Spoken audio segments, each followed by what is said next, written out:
Welcome everybody to the Simply Complicated podcast, where we take the simplest of things and make them far more complicated than they need to be. I'm Sam, and of course I'm joined by Alan and James. Now, straight off the bat, guys, I've got to say I need to rant. There is something I'm so infuriated by. So, go for it. You guys know how I started streaming Disgaea, right? Well, they have three versions of the game. There's the PS4 version, the Nintendo Switch, and the PC version. So, I wanted to do the PC version because it was going to be like way smoother, better load times, and all that sort of stuff. It's been out on the PC for, I want to say, about 2 years now. And It is still broken as hell. Like, I'm not even talking the odd little bug in that. I mean, completely and utterly trashed. Utterly broke. Pretty much, yeah. It's like, well, my PC specs and that crush the game. Like, absolutely crush it. But consistently and constantly, the game will just randomly steal 100% of my CPU. And this isn't even like a problem limited to me. It's like, if you check the online forums or like the Steam community and that, so many people are having this issue. But not only that, the game intro doesn't even play. You end up with a black screen. Like, you start the game and you literally just have a black screen with, like, the music playing. No cutscene. Well, that doesn't sound great. No, that's what I mean. That's what I mean. And it's like, they've had these problems since they launched it. Now, is it definitely not a compatibility issue with your graphics card? 100% compatibility issue, because so many people are having it. Like, literally so many different people are having these issues. They've put, like, a workaround thread on... on Discord, on the Steam community and that. None of them work. All their suggested fixes don't work. And, of course, being it's NIS America, they don't bother fixing it. Like, they've literally never released an update for any of these problems. Even though they keep saying, yeah, you know, it's like, we're going to pass all these issues on to our technicians and all this, that, and the next thing. But no. But nothing gets done. Yeah. And it's like, in this day and age, most games release broken. And see, I can't really comment on it because I've not played it. Okay, but how old's the game itself? The game itself is, well, the PS4 version was, I want to say, like 2012, 2013, but that actually worked. Like, do you reckon they've just given up doing stuff to it? But it's probably a porting issue. It's NIS, like, right? They cannot port anything to save their goddamn lives. Like, they are that bad at it. I mean, obviously, like, a lot of games get released broken now, but they get fixed with patches over time, don't they? It's like, I'm sure both of you guys have played a game and it's been, just a complete broken mess on launch. That's going to be the consoles this year, but... Probably. Yes, it really is. But, no, it's like, NIS America is no stranger to broken messes. Like, it happens so often. So often. But when they say they're going to fix it and then don't... That's a big problem. But not only that, like, one of the other problems I have with them is they called the game Disgaea 5 Complete on the PC when it's not. It's missing features. Like, it's missing so many features. And what's even worse, like, before the game actually released, when people were pre-ordering and that, they didn't tell anybody these features were missing. Like, it got so bad to the point that when the game released, everybody got the game... Like, found out that these features were missing, but then because of how far in those features are, they sort of go past the 2-hour Steam refund window. Honestly, that doesn't surprise me. They're not going to announce it before it sells, because then it won't sell. I mean, yeah, but they have to tell you what you're getting or not. Like, if they've removed features from, like, what is in the game on other platforms, they have to tell you that they've removed them. Because then it's classed as, like, false advertising. Nothing was announced on social media or anything like that. They did not say anything. And then they didn't even comment on it for weeks. Like, literally weeks. And when they did actually finally comment on it, it was basically just a case of, yeah, we removed it. Like, they weren't really used, so what? And it's like, no, they were used. Like, it was one of the most used features, and it's the only thing keeping the PS4 version alive these days. Because it was all the online features. It wasn't just, like, one little thing. It was everything to do with online. So it's like, the PS4 basically has everything. Like, literally everything. The Nintendo Switch has everything, only slightly dumbed down version. Like, you can't search user maps or anything on the Switch, but you can still play all the online stuff. You just can't search it. Okay. The PC... But aside from that, it's exactly the same. Because otherwise, if they've got different versions per console, then there's not really an issue from their end. Yeah, if like it's completely the same. Like PS4 and Nintendo Switch, completely the same. It's just on one you can't search individual user maps, but you can still play them if they're in your list, basically. Okay, yeah. Whereas PC just straight up removed all online features, everything to do with online. And not only did they not tell you they were doing that, but like did it in such a way that you couldn't even refund. But it got so bad, there was so much outrage.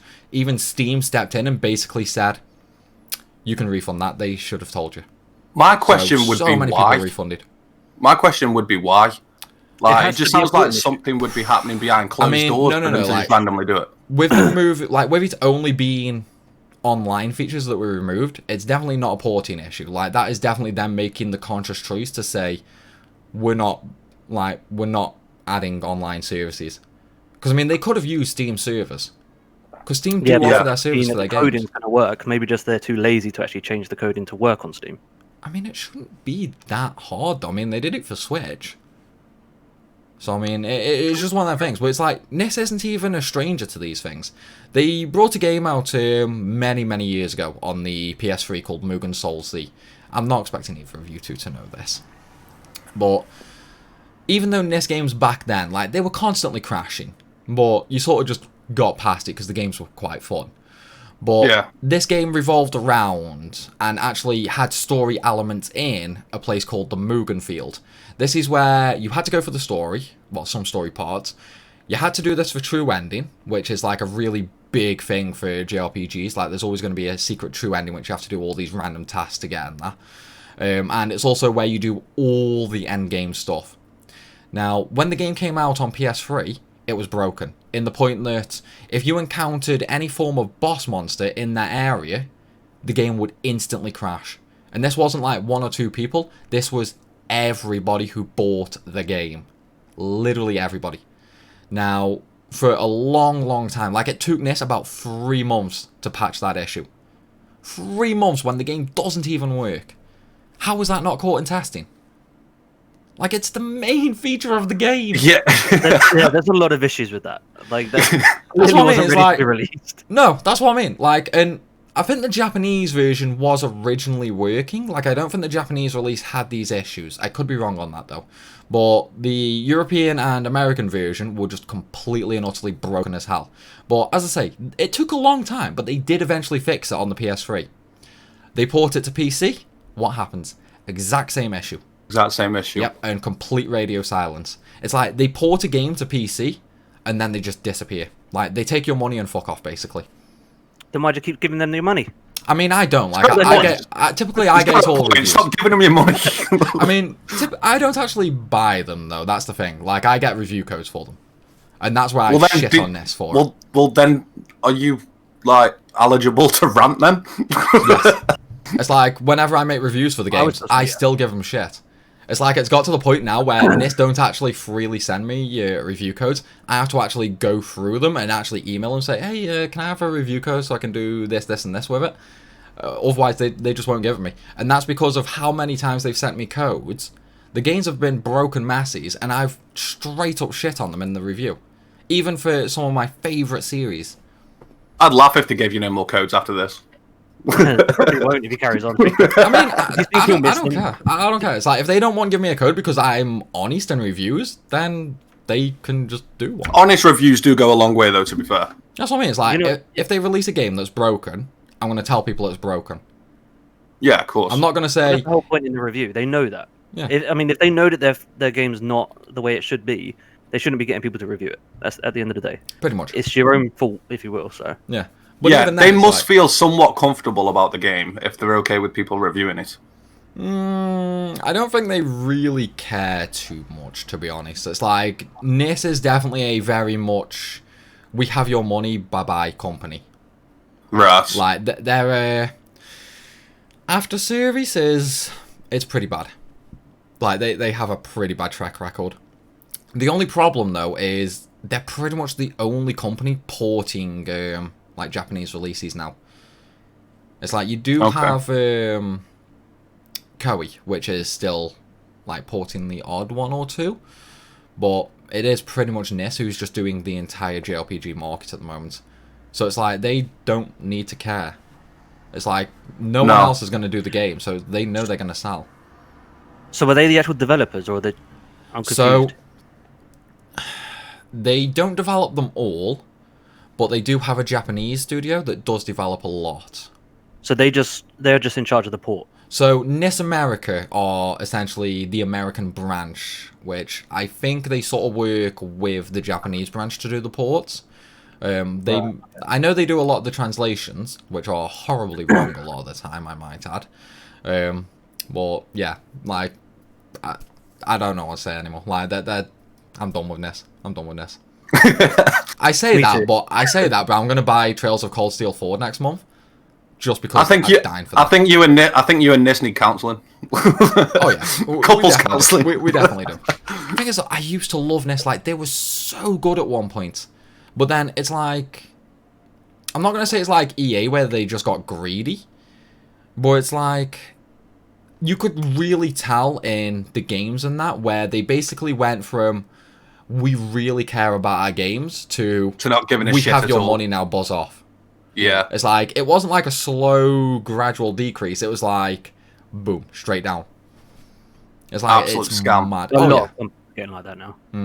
I mean, they do still do some good jobs, like Trails of Cold Steel. That's definitely a good job. The translation could use some work in some areas, but even, like, given the size of the game, they do a good job on that. Like, I'm pleased to say in the first 3 games, I've not come across, like, any game-breaking bugs or anything like that. I've had the odd crash, but that happens in all JRPGs. And even then, it's only like 1 or 2. It's not major. But pretty much anything else, they just don't care. Just don't care at all. So Well, it kind of leads on to the next thing, really, which is, as I mentioned earlier, Destiny 2. So I don't know if any of you guys actually play it. I know that Sam's played it before. I've seen a little bit. I've not played it myself. I can't wait for this. I'm in a real rant mood. I've been recommended to play Destiny a lot as well. It is a great game. It's definitely worth playing. But obviously, It's not Destiny worth 2's been out. £40. It's free now. Oh. Yeah. So it's a free to play. So even though, for instance, I got the special edition or whatever, wasted like 80 quid or something, and then you buy all the DLCs, and this leads to my point, is that because they're not bringing out a Destiny 3, instead what they're planning to do with Destiny 2 is just bring out more DLC, but because the size of the actual game is already too big, they're looking to completely vault the first 2 years of the game.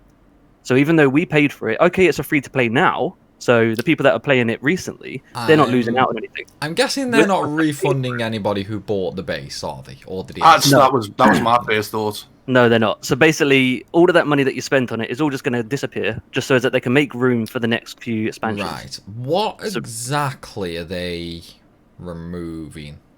Like, from a story point of view, like, when Destiny 2 came out, I got it, I played it, hit max level, got bored, gave up in a week.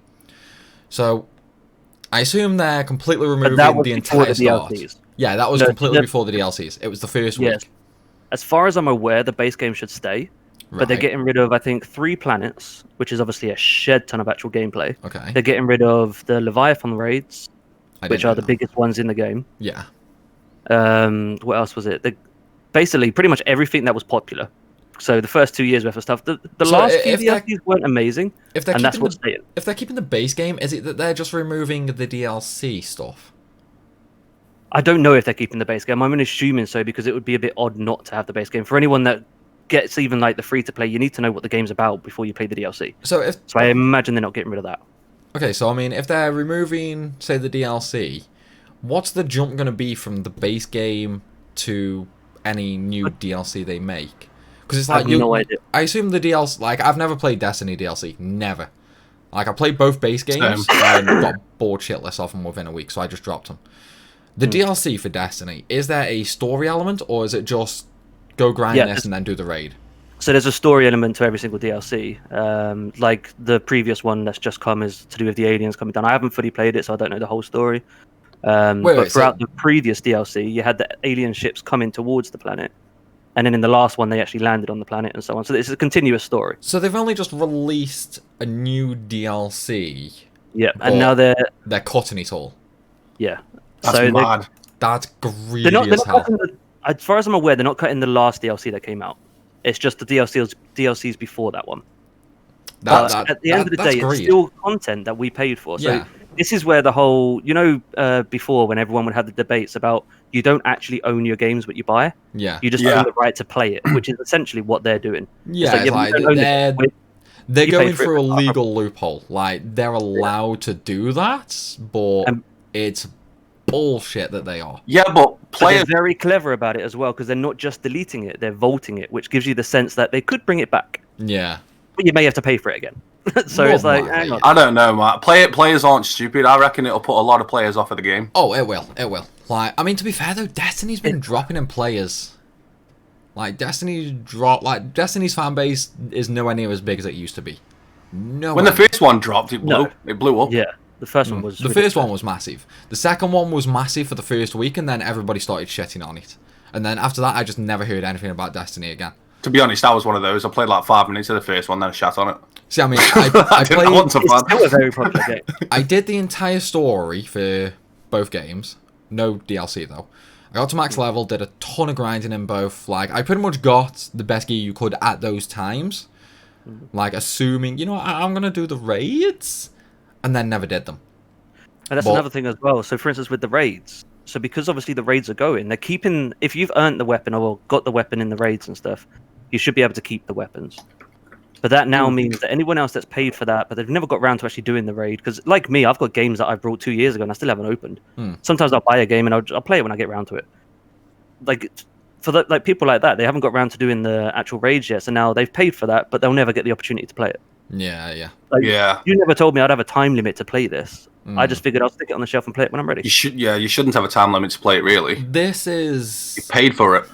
Exactly. I would say this would be the nail in Bungie's coffin, but I think Bungie still do Halo. So I don't really... Well, it's going to hurt their rep. Yeah, It's but going to hurt their rep. You say that, though, but the latest Halo had backlash, Exactly. so... Well, yeah, that's because it got delayed, though. Yeah, but it got No, delayed that's because... of how bad it was.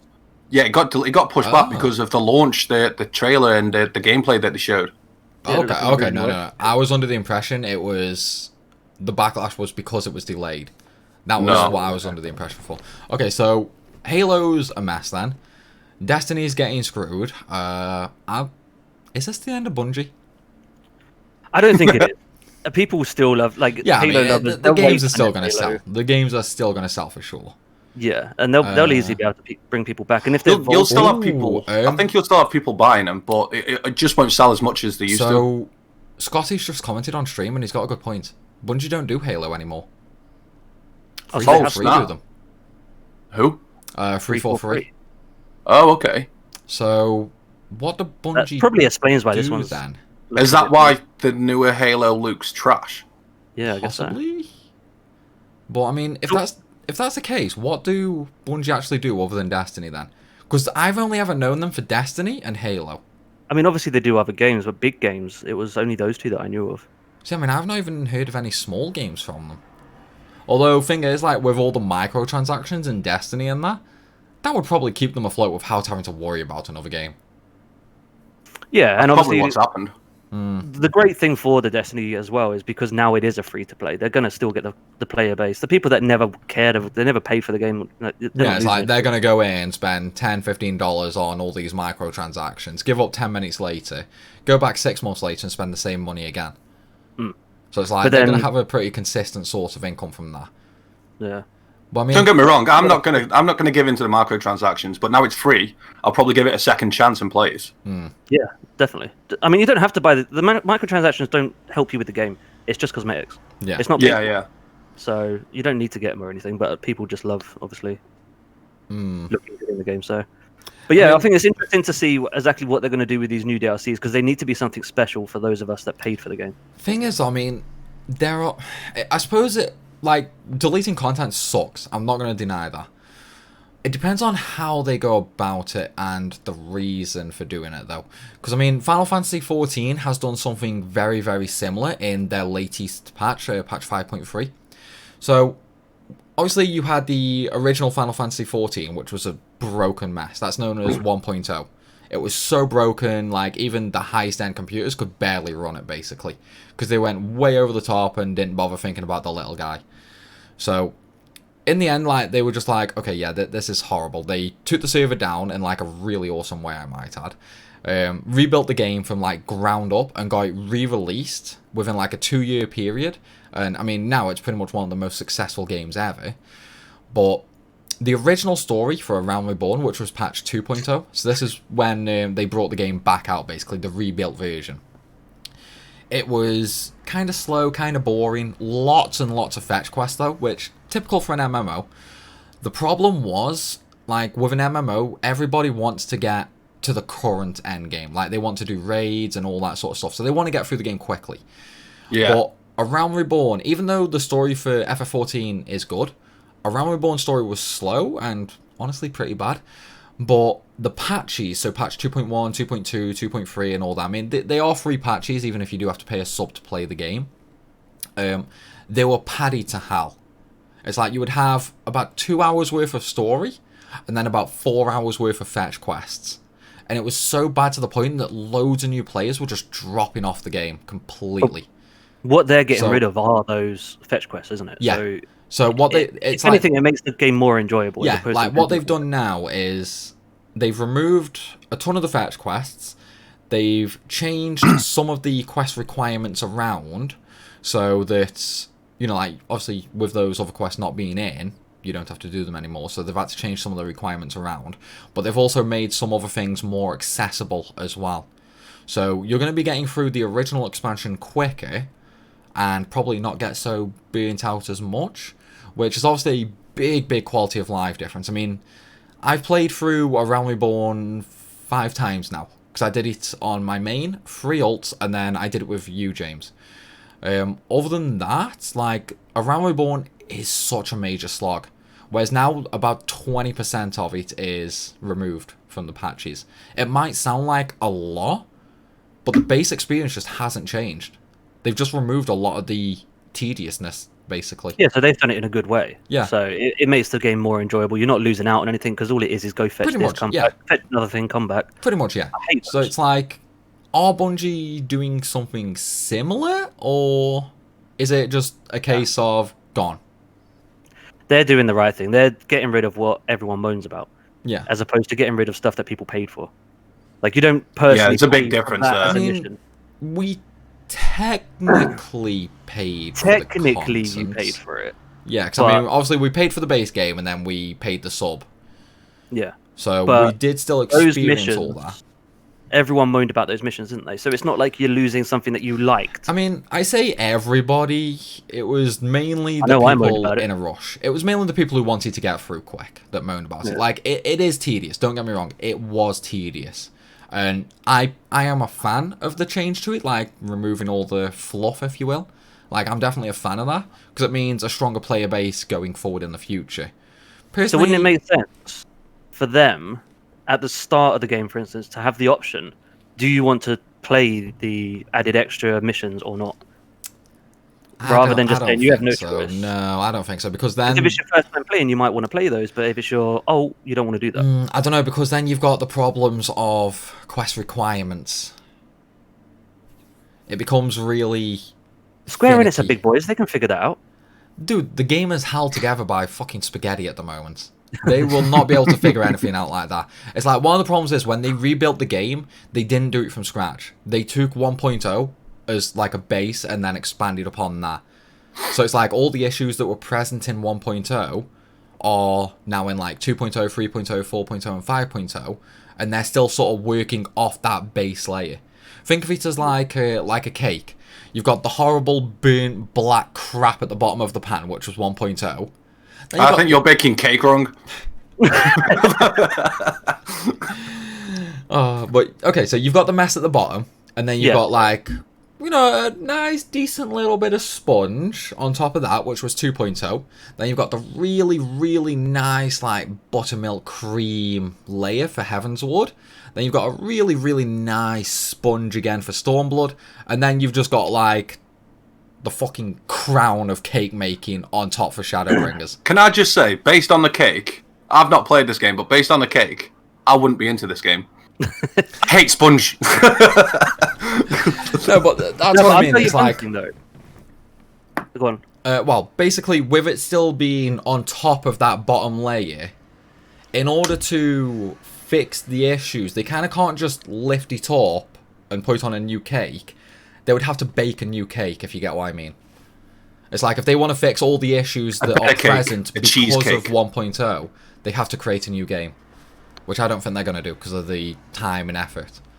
So, no, I don't think there's an issue with what they've done there. I think that's absolutely fine. I have a little bit of an issue with games charging customers for the game, for the DLC and stuff, much like what Destiny have done, but I feel like Final Fantasy has screwed me over as well, because I only, a month ago paid for all the DLCs, and now Heaven's Sword, or whatever it's called, is now free. Heaven's Ward. Yeah. That was, yeah, that's kind of a thing. They're making it all free after people have paid so much money. Right, so they're not making it all free. Like, this is a change that took everyone by surprise. But keep in mind, we've had Heaven's Ward, Stormblood, Shadowbringer. So we've had 3 expansions already. 2 of which are free. No. Only 1. No. You get a realm if you download the free version now. No. I was talking only expansion, so I didn't include A Realm Reborn. Okay, you still get 3 though. Yeah, A Realm Reborn is free for the starter edition, but it does have limits. So now you can go up to level 60 and play all of Heaven's Ward. So you've essentially got the base game and 1 expansion. You've got all that for free to see if you like the game. Hang on, what are the expansions called? So you've got A Realm Reborn, which is the original, like 2.0. Yeah. You've got Heaven's Ward, which is 3.0. Yeah. Stormblood, which is 4.0. Stormblood, is that not now free as well? No. So Heaven's Ward is the only free expansion. So you can get the base game and Heaven's Ward for free. But then you would have to buy Stormblood and then Shadowbringers. Although one good thing that Square does do, and I will give them props for this, when they bring a new expansion out, if you buy that expansion, you get all the other expansions as well. So it's not like you have to buy Stormblood and Shadowbringers. You buy Shadowbringers and you get Stormblood, basically. Yeah. That's quite cool. Yeah, so it's like when the next expansion comes out, for example, which hopefully should be next year, providing like COVID issues and things like that. When that next expansion comes out, you will get Stormblood, Shadowbringers, and the new expansion for the price of 1, basically. It's like they are the same cost as a full-priced game, but I mean, James, you've seen how big the expansions are, and it's like it's like you're missing a good 90% of the content as well, just from going through only the story. I was about to say, I'm not in the side quest. It could be even longer. Well, you weren't there for when the side quests were current, all the dungeons. You weren't there for all the primals, for like extreme farming and that. You weren't there for all the raids when they were current. Whether I was there is irrelevant, because a lot of people won't have been there at the time. No, but what I mean is no one does them anymore. So it's like you're missing a lot of the content in that aspect as well. Because I mean, it's kind of pointless for you to do it now. If the content can't age well, then it's not good content, is my opinion. It's not. It's not that it can't age when it came out, it's not good content. It's not that it can't age well. It's that people choose to do it a certain way now because it's faster, which is basically unsync farming.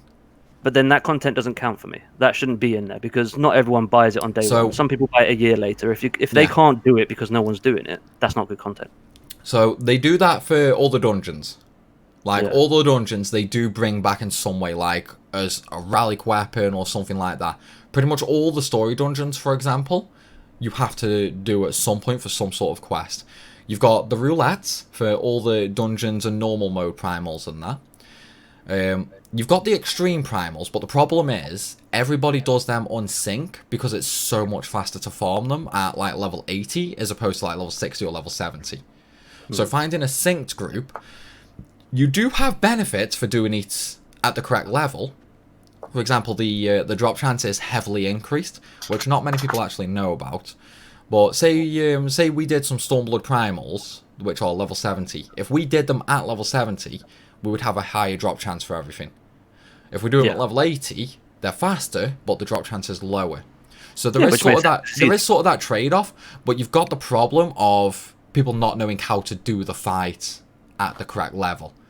Because obviously, as you're a higher level, you have a lot more damage, so you skip past mechanics, or you have enough health that you can just say, nah, you can't kill me, so I'm just going to sit here and take this ultimate attack that would wipe the team. Yeah. So, I mean, that's like with the Around Reborn primals. I can go in there on any class and solo them all.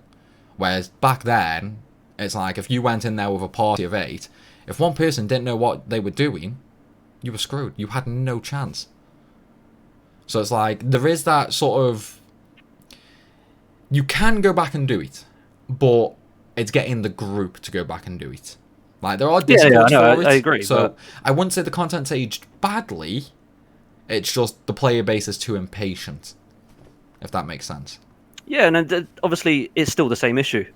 You can't deny that. It's still not great content if it's not as playable later on. Whether it's the game's fault or the player base's fault, that's irrelevant. But if I was to buy the game 2 years later, I expect to be able to play the game. Not, oh, you can't do this mission that you need to do in order to progress because no one else is doing it. Oh, no. Like, they need to find like a... Old story stuff like that, they make sure it's worked into everything. So, for example, you know all the roulettes? Yeah, roulettes. Well, roulettes prioritize story-related stuff. Like, that is a prioritization built into the code. If somebody is queuing for a story dungeon, it will choose that over one of the optional dungeons. Optional dungeons sort of come, like, way down the line. Story is always prioritized. That's why if you're queuing for the story, like when you're first going through, queues will always be a lot faster than some, like, out there random dungeon. So it's like, they do at least make sure you can get through the story. The extra stuff, I'll agree on the extra stuff, though. That can be a bit of a slow, tedious grind if you want to see it all, just because of the queuing system. So, moving on from that, I mean, talking about extra stuff, have you guys seen about the Ghost of Tsushima co-op that's coming up? Yes. I've seen bits. All I've heard is there's a co-op coming. That's kind of the same. So it's like a multiplayer. It is a separate game. It's not like you can all just join into the normal story of the game. I don't know the full details of it, but I know that it's either 2 or 4 players you can have. Is it a separate story? I don't think it's a story. I think it's just separate missions. Right, okay. So you can jump in, do those missions. Once they're done, go back to the single player or whatever you want to do. But I think there's going to be a lot of missions you can do with it, and you can choose different characters. So I haven't played the game myself, but you two have, I believe. Oh, dude, I love it. I've played a little bit, obviously. You've got different like fighting styles and different types of enemies, haven't you? Whereas you can choose those in this new co-op. So you can choose to be the guy with the shield. I don't know the names and stuff. Yeah. So is it a co-op in the sense of like how Ghost Recon Breakpoint is, where you're still playing the same story, but someone can just jump in at any point and help you out? No. No. As far as I'm aware, from what I've read. Go on, Sam. Well, I was just gonna say, from what you were saying, it sounds to me more like a like Spec Ops, if that helps. I was kind of thinking more sort of 4-player Grand Theft Auto. You jump into a world with those other 3 people. It's separate to your own individual world. You 4 can do things in this new world together, like separate missions and whatnot. All group up, do your own thing. Once the missions are done, you can then sort of say, right, I'm off, see you later, and go back to your own world for like the actual story missions.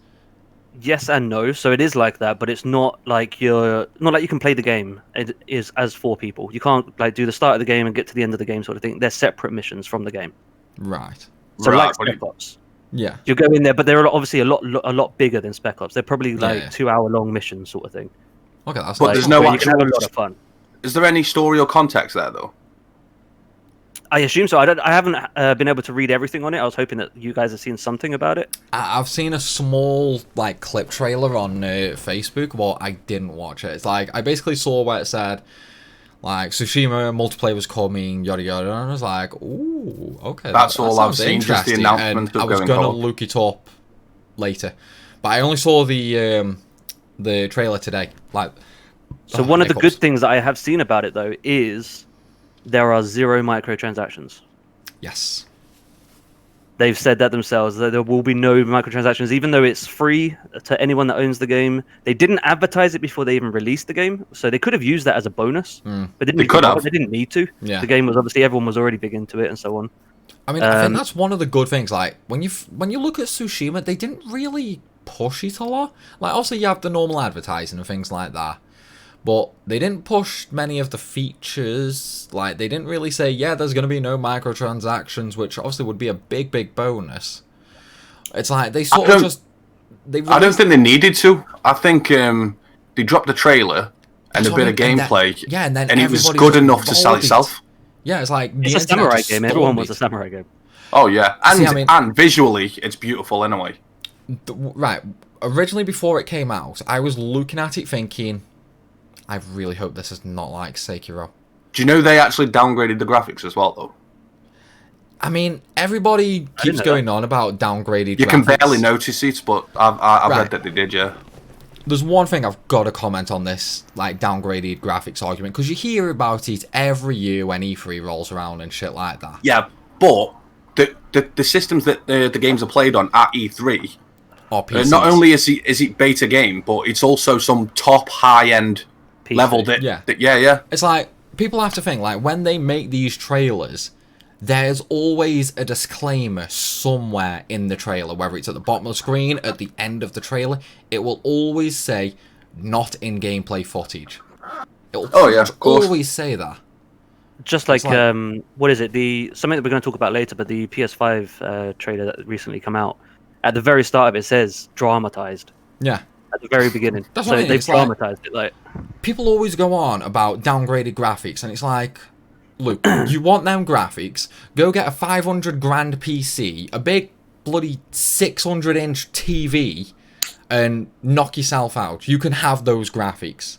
A 600-inch TV? I mean, how big is it at E3 then? Like, how big is that monitor? Because, I mean, that'd obviously be a projector, wouldn't it? Yeah. Well, not necessarily. Sony make those TVs where they all connect to each other, don't they? Well, like panels. Yeah, like sort panels. of. Either way, though, it's going to be cool. a massive, though, ain't it? But it's like, yeah. I mean, you're never going to get you're never going to get a game that plays like the trailer. Any latest like console 8K. you get... Sorry, go on. It was probably 8K and they've just downsized it to 4K. There's not that much of a difference. Yeah, that's when probably you're what they've playing it done. on a TV that's a normal size. Well, I mean, keep in mind, it's like when you're making all these assets, like for the game itself, like before the game's even out, you're making these assets. You are making them an extremely high quality, and then you are lowering the quality to a point it will work on the system. Yeah, every single game does that. It's like you aren't making something in like 720p for it to play in 720p. You're making it in like 4K to play at 720p. Because then you can adjust it as need be, lower the quality if you need to get that extra bit of performance out of it, but you've also got the leeway of like sort of raising the quality if you can, if it runs smooth. Like if you make something in 4K, it plays fine at 720, which was your original goal, you can then go and try 1080. Still plays fine, go with it. But it's like, you're never going to play something the same as a trailer. No, Never. It doesn't matter what the latest console is that you've got, you're never going to get the visual aspect of when you first saw that trailer. Yeah, pretty much. Not to mention, most trailers aren't actual game footage. Like, they don't always say it on it. It's literally cinematic. So... I mean, another point of the downgraded graphics argument, though, is TV versus monitors. Because it's like, someone can play on a TV and say, oh, they downgraded the graphics for this, it looks horrible. Whereas someone with a good high-end monitor, with like also proper, correct colour ratios, can just be like, oh my god, this is amazing! You know, it's like, the colour on monitors goes a long way. I mean, I don't even think it needs to be so much as that. Just being on a monitor, because it's more compressed as opposed to a TV. On a TV, it's like the pixels are stretched. Yeah. It will always look better on a monitor anyway. Well, that's what I mean. It's like, you've also got that argument when it comes to quality from trailers. Because if you're watching a trailer, chances are you're watching it on a monitor or a laptop or a phone. So it's like, those are three things which can have very good high-end displays. Whereas a TV, it's like you just said, everything gets stretched. It is going to look worse. Even if you've got a nice 4K TV, it's still a stretched image. So... yeah.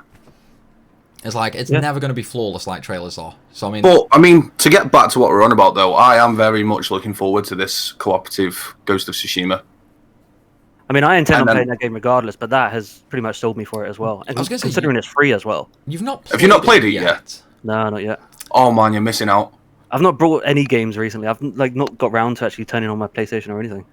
Oh... Even though I'm on furlough, but I bought the digital download on release. I just wasn't waiting for delivery. Yeah, same. That's literally where I did. It's like, I got it thinking, this is going to be like Sekiro, isn't it? I mean, did either of you two play Sekiro? No, but you told me it was a rage game.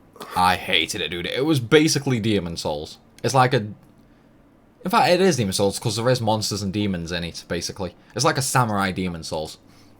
Okay. It's like... I played that and I hated it. It was too slow for me. Like, you really had to take combat slow, get all the blocks in, counters, all that sort of stuff. That was the only way you could really succeed at Sekiro.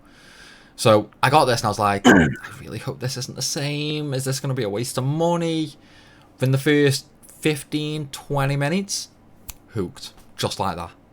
It's like, I was so madly into it. It is unreal. The controls are so good. They are so smooth and reactive. If you press block, you're blocking. It doesn't take like 10 seconds to block and parry in that. It's like, it is one of the smoothest games I've ever played. But that's why I do want to... Go on. No, go on. I'm kind of going off the subject, so go on, carry on. Oh, no, I was just going to say, I do want to play that.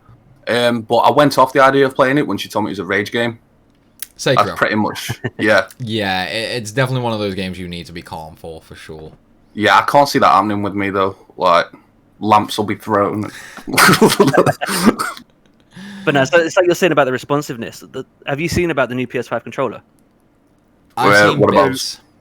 Whereas like the triggers are responsive to like... Oh, yeah, adaptive triggers. And they've got it to the point that if, for instance, if your gun jams in a game, your trigger won't work. Like, you can't press it down. Oh, that's so cool. That is amazing. Can I just reiterate one thing? Like, sensitive triggers and that is not a new concept. It's not sensitive new. triggers. It's No, adaptive. Well, that's what I mean. Like, So adaptive. So when you've got like a bow and arrow and you're pulling, there's tension on the trigger. No, I know what you mean. Like, I know what you're saying, but this isn't the first time we've. Well, No, but it is going to be sort of about... the first time we've had this, but not the sort of first time it's been planned. This level. It's like the PS4, yeah, a little bit like this level. Because it's like, that was one of the big things announced for the PS4 way back when. Yeah, but the PS4 was down to how hard you pressed it down. This isn't. This is down to the stiffness. Yeah, no, I know what you're saying. I know what you're saying. Completely different. But so if your gun jams, you can't even press the button. Okay, so it doesn't work. I'm going to play devil's advocate here. What happens when that little mechanic, gear, whatever does it, what happens when that breaks? Then you're fucked. Yeah, it's like... Well, you're not fucked, but what if you're... Well, I don't know. I mean, will the game still work if that's not? What? Because obviously, if it is that sort of thing, say for instance, if your gun jams in the game, you unjam. I don't think it'll make a difference. I just don't think. I think. No, but what I mean is, sorry, Al, I know I'm interrupting. No, yeah, go on. I need this before I forget it. Go on. So it's like, if say that right, you're using the example of a gun, yeah. Yep. If that jams, the controller doesn't, so you can still press the trigger all the way in.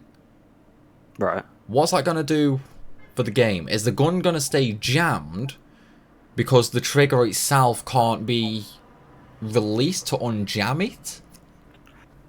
We won't know until we play it, until we try it. So, obviously there is that, but then you've got the other thing as well, like, PS4 controllers at the moment are stupidly expensive. What's going to happen with PS5 controllers? These are supposed to be rumoured to be around the same price as a PS4 controller. Really? Are they? Yeah. That's what I've read up on.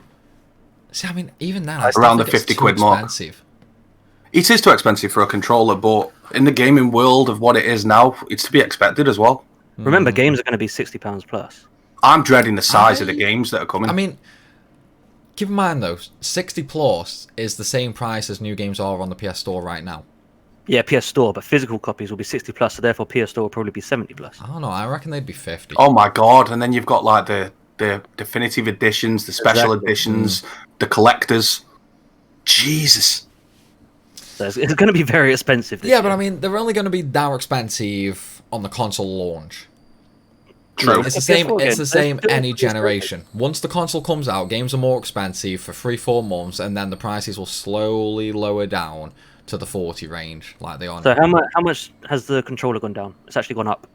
The controller. How much of the games? Yeah. How much of the games gone down? They haven't. If you get a brand new game, you're generally spending about $59.99. No. Wait, what? When did? Yeah, the good games. I've not paid $60. You're paying about $59.99. No.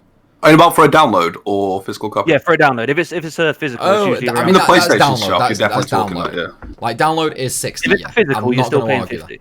No. Yeah, No, I mean, if it's a AAA, obviously, if it's like a no, even AAA, I either pay $39.99 or $44.99. I've never. Yeah, I was going to say about £45.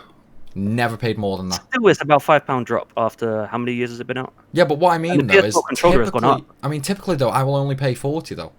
Like 45 is very, very rare. Bear in mind, though, as well, the controller might have gone up because of this pandemic that's going on. So more people are staying home, so families want to play along. And that is at least the case it's for more Amazon. because they brought out the newer one as well. So, I mean, version 2. That's why it got more expensive. Well, there are some stores that have upped the price, but I do think COVID has played a big part in it. Because one thing I noticed, like, I had to get myself a new controller a couple months back, didn't I? I was looking on Amazon. The normal priced controllers all sold out. The only ones that were in stock were ones that were going for 80, 90 quid each. So I do think supply is part of the problem there. Yeah, either way, 50 quid is still way too much for a you only have to take the Nintendo Switch. Once this pandemic hits, that went up to like 800 quid. I mean, no, it went up to 800 quid at stupid places. It's like I went to Curry's and got mine. Like literally just went online, 250. How much did 250? 250 with a game, and it's the new one, the improved battery. Oh, okay. Like it wasn't the old one. They didn't go up too much. It was more so in America. No, I mean they still did go up quite a lot over here because I mean you had scalpers buying them and selling them on Facebook and that. Yeah, but you still had the big stores that were selling them at normal price. Like Curry's never raised their price, and it's like I hate Curry's. I never advocate them. But I do remember shopping on Amazon, well, window shopping on Amazon per se for a Switch, and it was about 400 quid. Yeah, that's just scalping. That's just scalping. That is like trying to make a profit on it. They're not official stores. That's all. That's why. If you buy it from actual Amazon, that you would have got it for the normal price. No, even Amazon raised theirs to $320. No, they didn't, because I was checking that when I forget who it was in the Discord was saying about it. I checked. I was like, what the fuck? They're still the same price. Yeah, but I mean that was what, a week or so ago. That was about 1 or 2 months ago, but yeah. Oh, well, no, I'm on about like 6-7 months ago when I first got my Switch. I was looking all around, and even Amazon had raised their prices. Nowhere near as much, but they were still higher. It's like the only place I could find that still had the original pricing was Curry's, and that's why I unfortunately had to go with them. I don't mind Curry's myself. I mean, yeah. What's your problem with Curry's, though? Yeah. Well, okay, so apart from their pre-builds or something, forget about that. No. I mean, I hate them. Their customer service is horrible. You order something from them, doesn't turn up. Phone them, yeah, it's coming. 4 weeks later, hey, I heard it was coming a month ago. Yeah, whatever, bye. Sounds like Wish. So, I mean, it's like, there's a reason Curry's have over 140,000 reviews, and about 130,000 of them are 1 star. Like, never believe reviews. Do you make a review if you're happy with something, or do you make it when you're pissed off? No, but what I mean is, it's like you can look. I make it regardless. Yeah, but I mean, it's like you can look pretty much. I take it for granted. You can look pretty much anywhere, like Google reviews, Trustpilot, whatever. Curry's is always 1 star. It's like you might have some good reviews for the individual stores where they've had like a good customer experience and that, but when you have to actually phone them, like phone in their call center. That's where the nightmare is. Like, all the 1 stars are always for customer service with Curry's. Customer service on what actually happens. Yeah, but like, customer service, most places is a bit of a bitch anyway. Not really. It's like, I mean, I've phoned a lot of places and had no trouble. Whereas Curry's, it's like, you phone them, you are in for a world of hurt, basically. See, on the other I've never really had an issue with them myself. I think they've been quite helpful, but yeah, I think we should move on to the next topic, which I'm going to give the floor to Alan because it's something he wanted to talk about, which is Battle Royale. Well, the Battle Royale games, yeah. So I just pretty much wanted to know what everyone's opinion was. Battle Royales are taking over games, and I just want to know if it's a trend, if it's gotten boring now, if it's too much, people enjoying them, were people even giving a shit to begin with, that kind of thing. I think it's... Go on. I haven't really got the thought fully figured out, so I'll let you go first. I think it started off as a trend. I think you had the Fortnite and stuff like that, which was more tower defense when it first came out. Yeah. I mean, but then obviously tower defense crashed, but they kept going because of the Battle Royale, and a lot of games went along with it. I think what made Fortnite was the fact that it basically was a combination of like not an FPS, like a shooting game combined with Minecraft. It was sort of a combination at first, which sort of got popular and then just boomed up. But then But then that started to die though. So they brought in like Deadpool, Aquaman, and all that lot, and Marshmallow. It started to die because it was tower defense. People didn't care about tower defense anymore. It sort of went down. So, I mean, so as much as you had the shooting and the battle royale part of it, but then everyone got onto it because battle royale just really started to kick off because of that game. I mean, everyone jumped onto the bandwagon. It's like battle royale is fun. You can't deny that. It's like we played games like way in the past, like free for all in Call of Duty. That's 90% like of battle royales, just a lot bigger. 90% of battle royales, I don't like, with the exception of Fall Guys. But from my personal opinion, battle royales have pushed me further towards playing single players.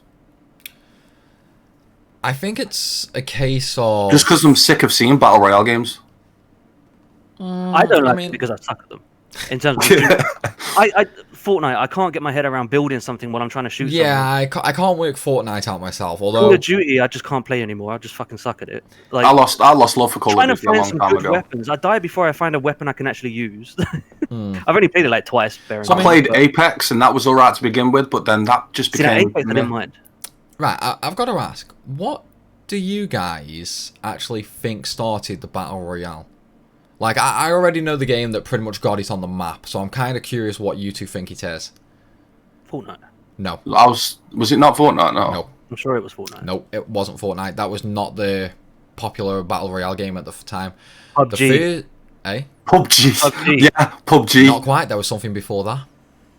Merc said PUBG, and I'm pretty sure it was PUBG because that was mobile. That was. I forgot all about it wasn't PUBG. PUBG was Fortnite before Fortnite was a thing, but there was one before PUBG. When was it H1Z1? When was that? Was that after PUBG? That was before. That Battle Royale? I never played that. I think that's the zombie one. Yeah, it is a zombie one. Yeah, so it's not that I'm on about. It's closer. You are very close with that. Same developers actually. You're gonna say DayZ or something? No. Armor 3 mod. Yeah, that's DayZ, man. Armor 3 wasn't popular. It was only popular because of DayZ. Yeah, but what I mean is that is essentially the first sort of battle royale game. Because, like, yeah, you would go against the zombies, but 90% of the time you would go against other players. You would try and screw It was a battle royale, players. but it was a very, very slow one. It's not like the battle royales you play today. No, I know, but what I mean is that's essentially where the battle royale started. Yeah. And then that got popular, because, I mean, that was a fun concept at the time. That was new, it was different. It was something you could sit there for 6 hours and not get bored doing. Just because of how it played. Not for me. And I was never a fan of DayZ. It slowly expanded as time went on. And I think that's sort of where it got interesting. PUBG was a nice iteration, I think. I just think it's a shame that they were sort of limited on release to only PC. If they went... And mobile. Well, I mean, on release. Yeah. About.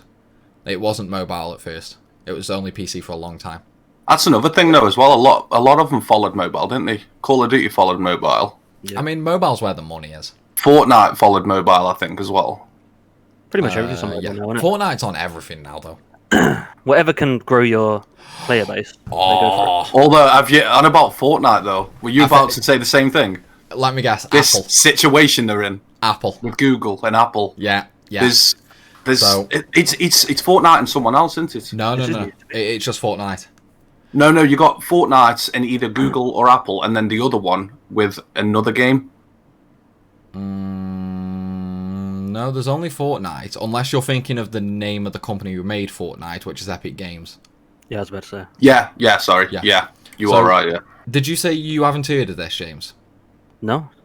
Right, so, long story short, Fortnite is on Apple and Samsung, well, Google Play, yeah? Right. Now, to have games on those stores, anything you sell has to go through those stores. And obviously that means paying a fee to Apple or Google, whatever. Which what they're calling as tax. Yeah, as you would on pretty much anything. Like all game sales on PS4, for example, Sony gets a cut. Yeah, now, which makes sense. Epic Games thought they were above this rule. So they didn't put any of their microtransactions on the store.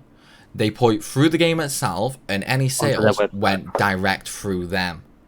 Now, Apple and Google didn't know about this at first, and it got brought up to them, and they were like, okay, no, that's not allowed, it's in our TOS.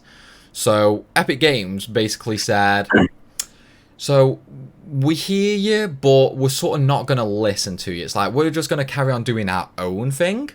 So Apple and Google were basically just like, bye-bye, and remove them off the platform. The thing is, that's great publicism for them, because... Isn't there also now a lawsuit? No. It's like they've completely removed it. Like, you can't download the game anymore on their store. Isn't there also now a lawsuit, though, as well? So they can Epic just put Games... the app onto their website. Epic Games are trying to have a lawsuit against Google and Apple, but they won't win because, like, they literally broke the rules. Yeah. But Epic Games is also trying to do another lawsuit. I can't remember what the second one was, though. I can't remember what the second one was. But yeah, I think that was hilarious. It's like, no matter how big you are, no matter how much money you have, you are never above the law. Or honestly, my opinion. No, I mean, terms of service, I meant. Yeah. In my opinion, and it might be controversial as hell, and I apologise to anybody who's watching who's a fan of Fortnite. I honestly hope this puts Fortnite out of business and it's done for. I agree. Never happen. It will do eventually, but... Nah, Fortnite's too big. Like, Fortnite... It's definitely got They stole that dance from that kid, didn't they? That floss dance or something. They stole it from a rapper. Yeah. No, it wasn't a rapper. It was some little kid. Was it? I thought it was originally a rapper. No, it was some little kid with some backpack, whatever. They stole it from him, and he sued him for it. It got shed tons of money. It's going to take a lot to stop this company, to be honest. Yeah, I mean, you've also got to remember, it's like they are literally paying through the nose to get exclusivity on PC as well. Epic Games is also growing vastly as well. They just got ownership of Rocket League as well. It's for all these exclusivity deals. It's like they did it with Borderlands 3. I mean, I know, Al, you don't like Borderlands. No. Now, James, you like it, don't you? Yeah. Borderlands 3, how big was that game? Like, even just from the announcement, how big even I know it was big. Huge. Yeah. Now, what would you say to the move about making it exclusive to Epic for, I think it was like 6 or 8 months? As in the Epic Store? Yeah. Like, That's you could silly. only... Yeah, it's like... You're just losing money from doing that. Yeah, it's like, even though Epic obviously paid Gearbox for that, it's like, what... How much do you think Epic paid versus how much money they would have lost from not being able to sell it? There's no way they could have paid enough to actually cover the losses that they would have got from that. Well, I don't know, because, I mean, you've also got the problem of anybody who did not buy it through Epic, they would have just waited and probably bought it on Steam. Although, to be fair, I mean, I think if people really wanted to play it without going through Epic, there are some... Borderlands have got a huge player base. Like, yeah. People would have gone through whatever they needed to do to play it at the end of the day, so maybe they wouldn't have lost too much. I'm not going to lie. If I didn't have the Epic Games app or whatever, I would download it just to buy it. I mean, it's not the end of the world. It's a free app. I can't say anything to that because I technically have it on free platforms. Well, I technically have it on free copies. I got the PS4 version. Then I got the Epic Games version. And then I was like, you know what? I really don't want all this, like, spyware on my computer. Because that's what the Epic Launcher is. Like, it is actually sending details to China, and there's this huge scandal over it.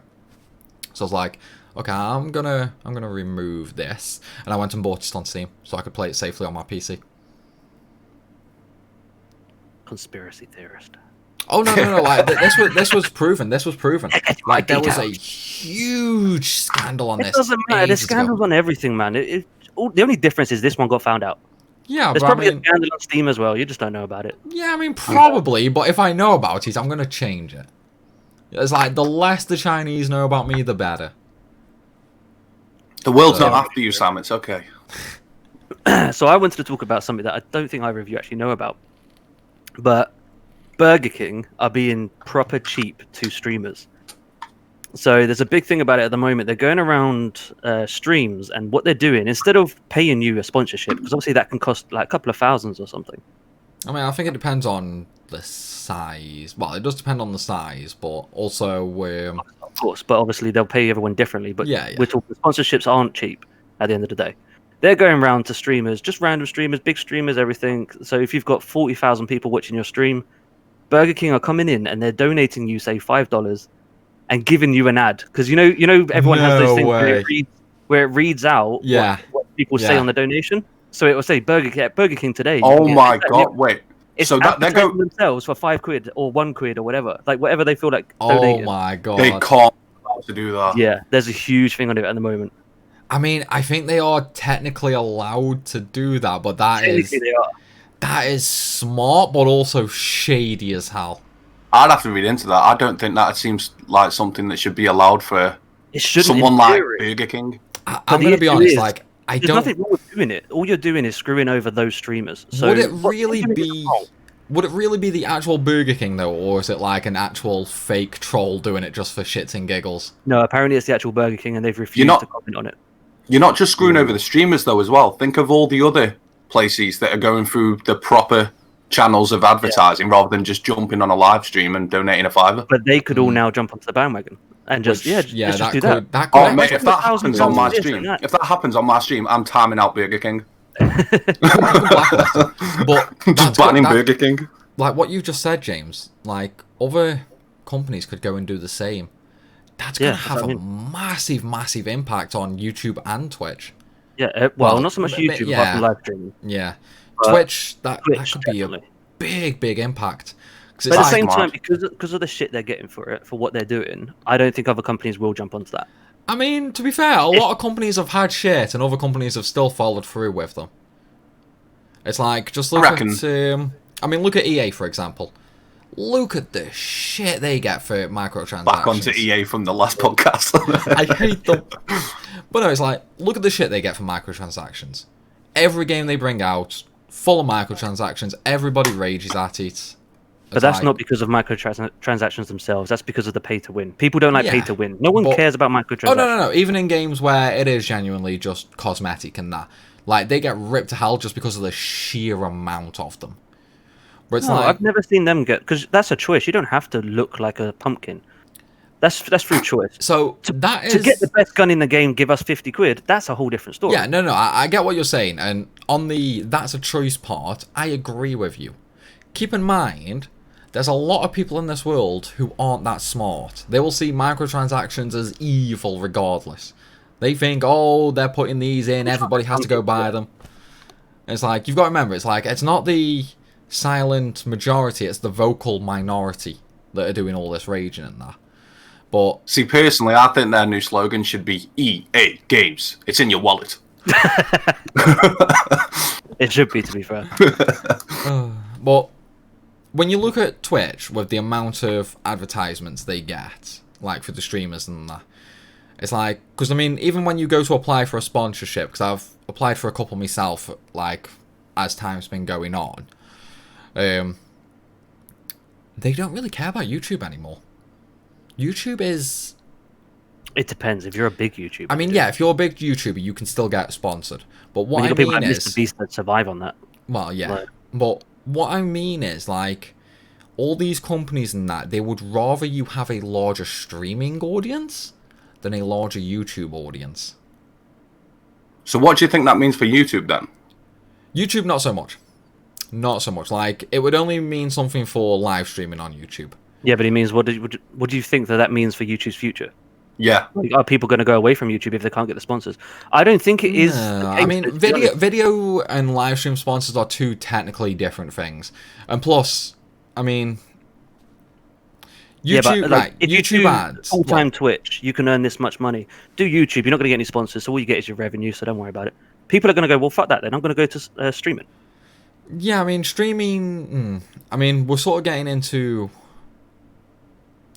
I don't really know how to explain it. Like, when you think about it, YouTube, if you do a sponsored ad on a video on YouTube, that ad's always going to be there.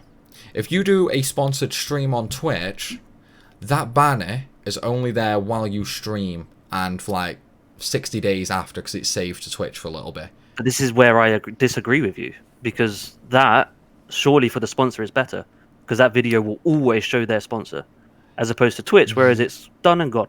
Yes, but... So it should be better for them for videos. But on YouTube, there's less interaction. If that makes sense. Like, with Twitch and that, you've got all the donations, all the interaction, all the constant back and forth. There's well, I mean, I can tell you from personal experience, there's a much higher click-through rate on Twitch for things than there is on YouTube. I have never clicked a thing on Twitch. I mean, maybe you don't, but other people do. It's like, I'm just talking from personal experience there. Because obviously I can monitor all of my affiliate links and things like that. Twitch has a massive, massive increase compared to YouTube for external links. Plus, technically, it's actually against YouTube's terms of service to link off-site. So, I mean... No, they encourage you to get sponsors. That wouldn't make sense. They encourage you to get sponsors, but technically you are not meant to link off-site. Like, if you're usually you'll say, this is the code, use this code. Yeah, like, that is what you're meant to do. But, yeah. I mean, they kind of don't enforce it anymore unless you go, like, really over the top. Or, you know, you're the little guy and you just get caught. Because, I mean, if you're a little guy, I mean, YouTube won't give a fuck. They'll just shut you down. Because you've got no voice against them, basically. Whereas if you're a bigger channel and you get caught out for it, YouTube will just say, oh, naughty, stop it. Dude, that's double standards, though. Twitch are just the same. Dude, that's the what little it guy is. can do something, and then the big guy can do something. The big guy doesn't even get anything. The little guy gets permanently banned. Yeah. But I mean... You mean bullies? No, I mean, like you said, Al, I can earn more money from you, so therefore you're okay. I can't earn anything from you, so bugger off. that's literally what Alan's point was, double standard. It's like, if you are, like, right, so the way ads work, I mean, obviously Twitch and YouTube both take a big cut. I mean, Twitch take cuts from subs, you've got all the bit sales, all that sort of stuff. Like, on Twitch, when it comes to revenue, the only thing they don't get anything from is straight donations through, like, either Streamlabs, Stream Elements, or direct through PayPal. That's the only thing Twitch does not take a cut from. And sponsors. Well, and sponsors, yeah. On YouTube, they take cuts from everything. It's like ads, memberships, super chats, super stickers, pretty much everything. And it's like, even if your channel on YouTube is not monetized, YouTube is still going to stick ads next to those videos, on those videos. You're just not going to get paid for them, essentially. Yeah, which is understandable. So it's like, if your... Yeah, I mean, if your channel is getting 100 million views a day, that's bringing in YouTube, Twitch, whoever, a lot of money. Compare that to someone who's getting 10 views a day, they won't even notice if he's there or not. It's like, it is such a small drop in the bucket. It's unreal. It's like, did either of you guys see that video where they checked like Jeff Bezos' like money essentially with grains of rice, and they compared him to like different people in different amounts? And it's like, you've got this millionaire here with like a couple of grains of rice, and then you've got Jeff Bezos here with like a skip full of rice. He's the Amazon guy, right? Yeah. You know, he's gone up to almost 200 billion now because of the pandemic. What was it that got valued at 2 trillion the other day? I think it was Apple. I don't know, but he's gone up to almost 200 like, billion. He is worth the most in the world. Almost 80 billion extra thanks to the pandemic. Fucking give some of that money away, man. Profiting off a pandemic. His wife does give a lot to charity, but he doesn't. Like, his wife does give a lot. 200 billion, like, not necessarily in the bank, but you're worth 200 billion. You've got a lot in the bank. Oh, yeah. You could sort so many issues out in the world. I wish I was rich. I'd be fucking giving it away, man. No, you wouldn't. Okay, let me ask you this then. Right. You just said you wish you were rich. So this is something that's... I'm going to say one thing, right? More money, more problems. This is something that I was talking about earlier. Like, I was talking to someone about the questions, like how we had the question last week and that, with the dead body and the family member. Yeah. They actually they gave me a good question, but I was kind of like, I mean, it's kind of boring, but honestly, it's just played into what you said. Is it the snail question? No. Okay. Would you rather have an infinite supply of money, or would you rather have true love? I mean... So this is like... I mean, keep in mind, I have no idea how much money you have with that true love. I mean, you could have a nice paying job, or you could just be a complete homeless. If you'd have asked me this last year, I know what answer I would have given. But given the specific part of my life now, I have no idea. Okay. Can there be a third option? No. See, I mean, not so much love. Come back to me. You go, James. Yeah, it's like you look dead lost in thought there, James. I mean, yeah, because I was saying I wish I was rich for the sense that if I had a shed ton of money, like 200 billion quid, Yeah. I would literally do what I can to try and stop the things in the world that you can stop. Like the country is going down, the companies are going down. There's no money in the economy, so everyone's. But what if you were rich? Me personally having money though. Me personally having money, I don't really care. What if you were rich but lonely? That's what I mean. I don't care whether or not I got the money, so I'll probably go for the love. Yeah, I'd probably do the same. So long as I'm not like sitting in a cardboard box outside, sort of thing. I'm not gonna lie, I would probably go the opposite. Because I mean, if it's an infinite supply of money, think about what you could do with that. No world hunger. No like problems with clean drinking water anywhere in the world. No love life. But there's not necessarily no love life. You could still find someone. That's the thing. It's like it just won't not be your, it won't be your true love. Everyone would go for the money. It's too easy. If that was the case, then everyone would go for the money because there's still a chance of finding love. Yeah, but obviously I'm not going to tell you guys that before I ask you the question, though, am I? So I thought the question was like infinite money or alone forever. Love. No. All I said was, would you rather have infinite money or true love? Then it's a no-brainer. Infinite money, every single. Yeah, infinite money because you still have a chance of finding true love. Yeah. And if you can't, fucking pay them off, Exactly. It's like, do you have any idea how much money I got in that bank? Yeah, it's like you could buy love at that price. That was almost a difficult question, and you made it very easy. I know. I should have kept that quiet. I should have kept that last bit out. But no, it's like if you had infinite money, think about the things you could do though. You could literally solve every problem this world has. My first thing would be buying a better webcam. But I mean, when you think about it though, all the problems the world has, at the end of the day, does trace back to money. Yeah. Yes and no. It's like the cure for cancer. Money doesn't necessarily do it, but also money can go into research to find the cure. That doesn't mean you still find it though. But there's also the conspiracy that the government knows it, but they want you to keep paying for the meds. Yeah. So if you could pay off the government, then therefore they could release it. So I mean, it's whether or not that's true. That's right. So that's one of the theories that makes you go, that's so crazy. But makes sense. Also got so much of a point. Mm-hmm. It's like I'm not a conspiracy theorist myself. I mean, neither am I, but you've got to admit that does make sense. Like, why would these big pharmaceuticals... I wouldn't be surprised, don't get me wrong. When they can just keep selling the meds. I wouldn't be surprised, don't get me wrong. I don't know. Well, no, I think it's one of those really, really interesting ones. And I was going to say something on it, but I've completely lost all train of thought because we moved on to the meds and the cancer. So I'm sorry. There's that Kermit again. Mm-hmm. Wait, was it? No, that did not happen. That did Put not it happen. in the chat. Hashtag Primal That did not happen. That did not happen. I don't believe you guys. Emote up yet? No, I'm still waiting on Twitch approving that, unfortunately. I did check just before this, and it still wasn't approved. So I'm going to try send them an email and get that sorted, because they are messing about with it now, unfortunately. Because, I mean, it's been, about a week since you sent it me? Yeah, well, maybe not a week, but... Well, I mean, it's been a while, to say the least. Right, so... go on. No, I was just going to say, like, we know... I mean, this is going to be slightly moving back to next gen, but... Right, we've had a PS5 trailer drop. Have either of you two seen it? Yes. Right. Have you, Al?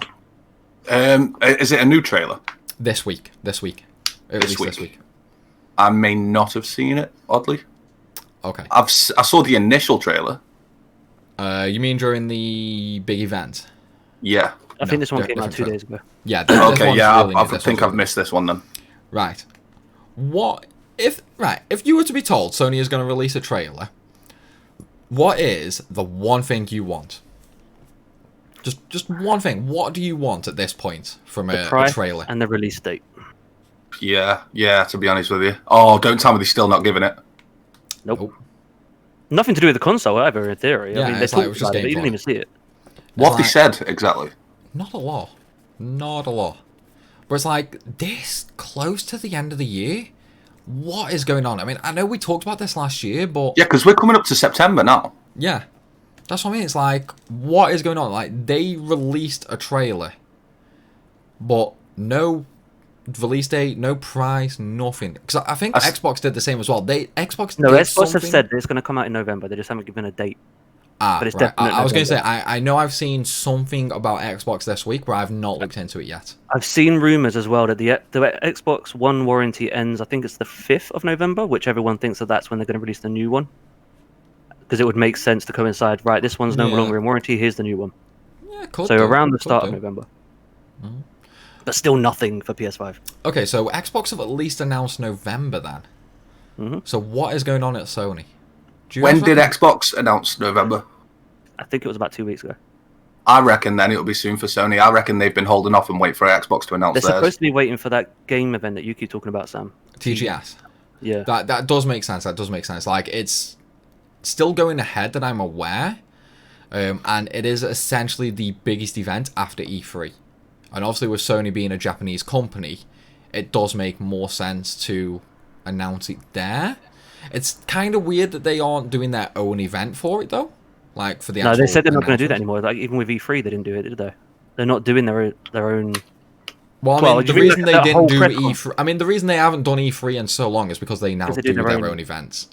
Yeah, but they're not going to do a whole event just for the release date. They've already shown us the games. There's only so much Yeah. more that we're really interested in. We just need to know the date and the. I reckon Sony are going to Very announce much. December. I don't think so. I No, reckon it'll that's too probably be late. maybe a week or two after the, Xbox. I think they want to see how Xbox do first. Yeah, I'm definitely saying November. December's too late for Christmas. They No, want those but- Christmas sales. Yeah, true, actually.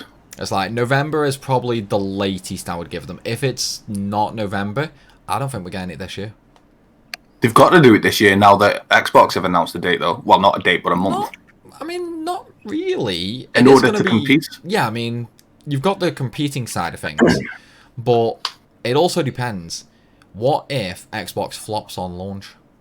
But you got to remember they're both trying to give different things. Xbox is a whole different thing to PlayStation nowadays.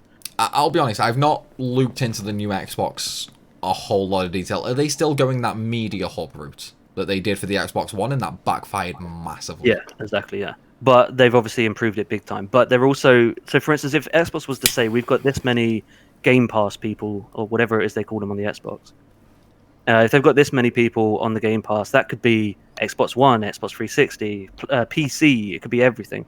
Whereas PlayStation are just talking about PlayStation. So you can't really compare those anymore, which is what they used to always compare on. And that's why Yeah. PS4, wasn't it? That's why they won, because they had more PSN users. But then you looked into it, and it was, no, you're talking about PS4, PS3, etc. So it was never a really good competition. No. Way back then, well, for the first couple of months on Xbox One versus PS4, Xbox it One was solely sale numbers, and PS4 crushed it. Like, solely console sales. We weren't looking at accounts or anything like that. They were solely on about actual units sold. Not even shipped, just sold. I don't know what happened a few months after release, because I only followed it for the first few months. And it got to a point where PS4 was so far ahead. Like, I don't know what it is now. I mean, Xbox have more than likely caught up, to be fair, this late into current gen. I think But- they might win it if they're looking at sales. I Because don't of reckon what- PS5 will take it. PS5 doesn't seem to have. It's still just a games console. Everyone Yeah. has Alexas in their house. They got this, that, and the other. They want the whole home hub. I'm worried about what's going to happen, though. Like, what is going on with Sony? I think there's a big problem. And this plays into that, what you were talking about. I don't last think week, it's a James, problem. with the I 4K think it's problem. tactical. I don't know, dude. At this point, it's getting risky. Like, it's moving out of smart business planning to really risky. It's like, how much money are they losing from pre-orders? I have no I idea. don't think they're personally. losing it because they're still going to get the sales. Well, it's I just mean- they can't look at what they're going to sell. You've got to think, like, consoles when they come out are expensive. And obviously with not many people... I mean, look at the work situation this year. It's like, how much work time have people lost the entire year? Because, like, all countries have pretty much been in lockdown for differing periods. You've had people not working. So money is going to be tight, so they would need more time to save. It's like, we're basically coming up to the end of August now. If they say, made an announcement tomorrow, they're releasing in November. You've got the end of August, September, and October to save up. So you've got 2 months and a week, and then however many weeks in November to save.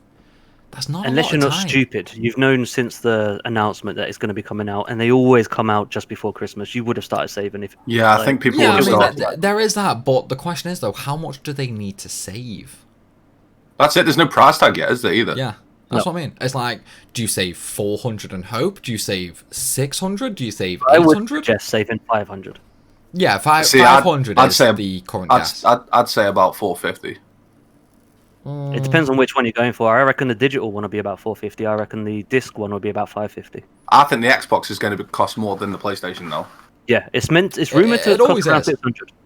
It always is. Like, I think it was only the PS3 that was more expensive, but that was because that came out way after the 360. Like, the PS3 was, what, 3 years after the 360? Because that had the longest lifespan. But it's like... Yeah. Sony sort of does it different to Microsoft. So Sony always take a loss on the console. Like, they always sell the consoles at a loss compared to production. And then make Sony, up for it later. on game Yeah, sales. Like, well, I mean, back then it was game sales, whereas now they charge for, like, playing online, because you have to have PS Plus to play online now. PSN and stuff It's like like that. Plus they Apparently know... Xbox are getting rid of. Say again? Xbox are apparently getting rid of, from what I read. Maybe they're just combining it with Game Pass. I think so, something like that. Basically, it's not going to be the same as what it's always been. So, PlayStation need to now look at: do we carry on with the PS Plus, or do we? Because obviously, with the PS Plus, you get, what is it, 3 games a month or something for free? It's not even always Xbox, 3. The number isn't always the same. sometimes two. Xbox, you have a whole catalog. You basically have PS Now for your buck.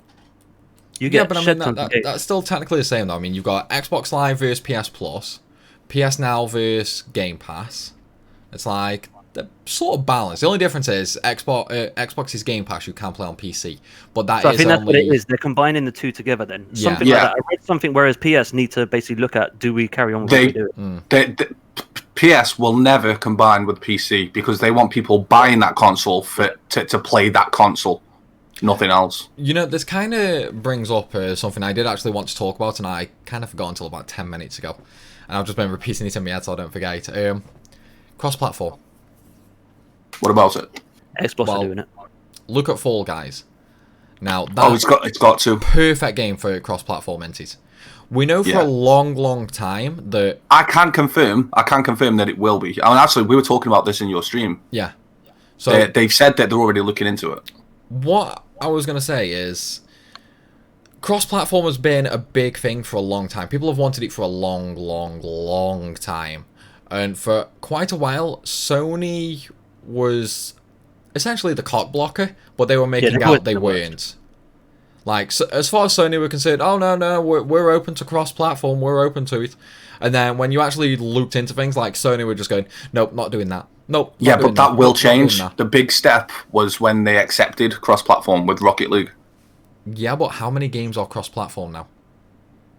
I just think moving There's forward, not though, very there'll be more with PlayStation. But then it's even, if you look at the Xbox, if you've got the new Xbox, you can play with people with a 360. You can't even do that with PlayStation. Yeah. If you've got Again, no, it comes down play to with because Wait, they want you to buy that I latest console. swear there is a game that PS3 and PS4 can play together. It possibly is, but I'm saying for the trying to think what PS5, it is now. they're not doing it for the PS5. But the Xbox X or whatever it is, to be that fair is though, doing it with every we studio. also don't know what's going on with backwards compatibility with the PS5 yet though either. So, I mean, have they actually come out and said you can't play with PS4 owners?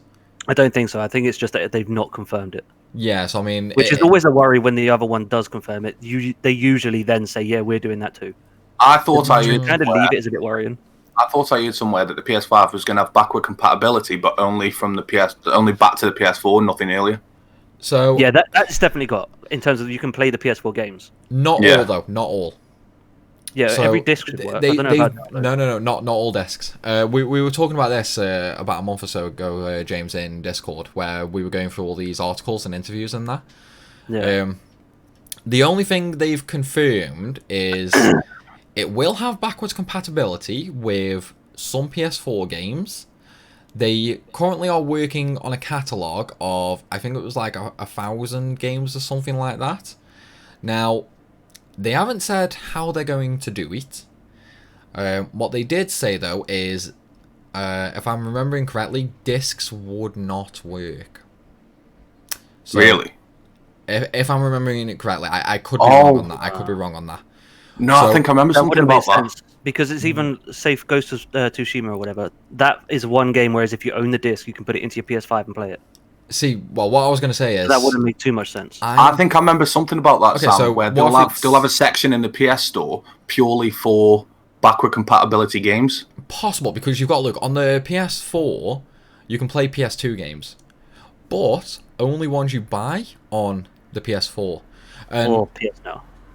Well, yeah. Well, it's more of a streaming those- series. I suppose you can download it. Yeah. Those games on PS4 store, like, let me use an example for Jak 3 from the Jak and Daxter series. That is literally the PS2 game. Like, literally, no update, no upscale, nothing like that, no new menus.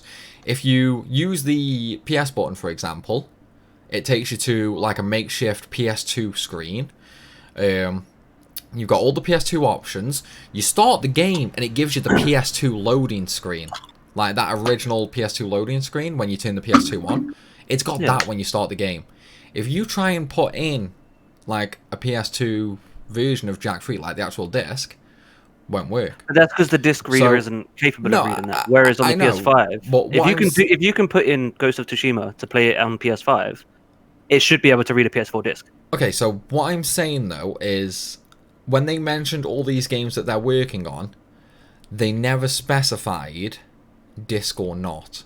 So one of the ways they could get around this is PS Now. Yeah. And I am shit scared of that. Because PS Now does not work.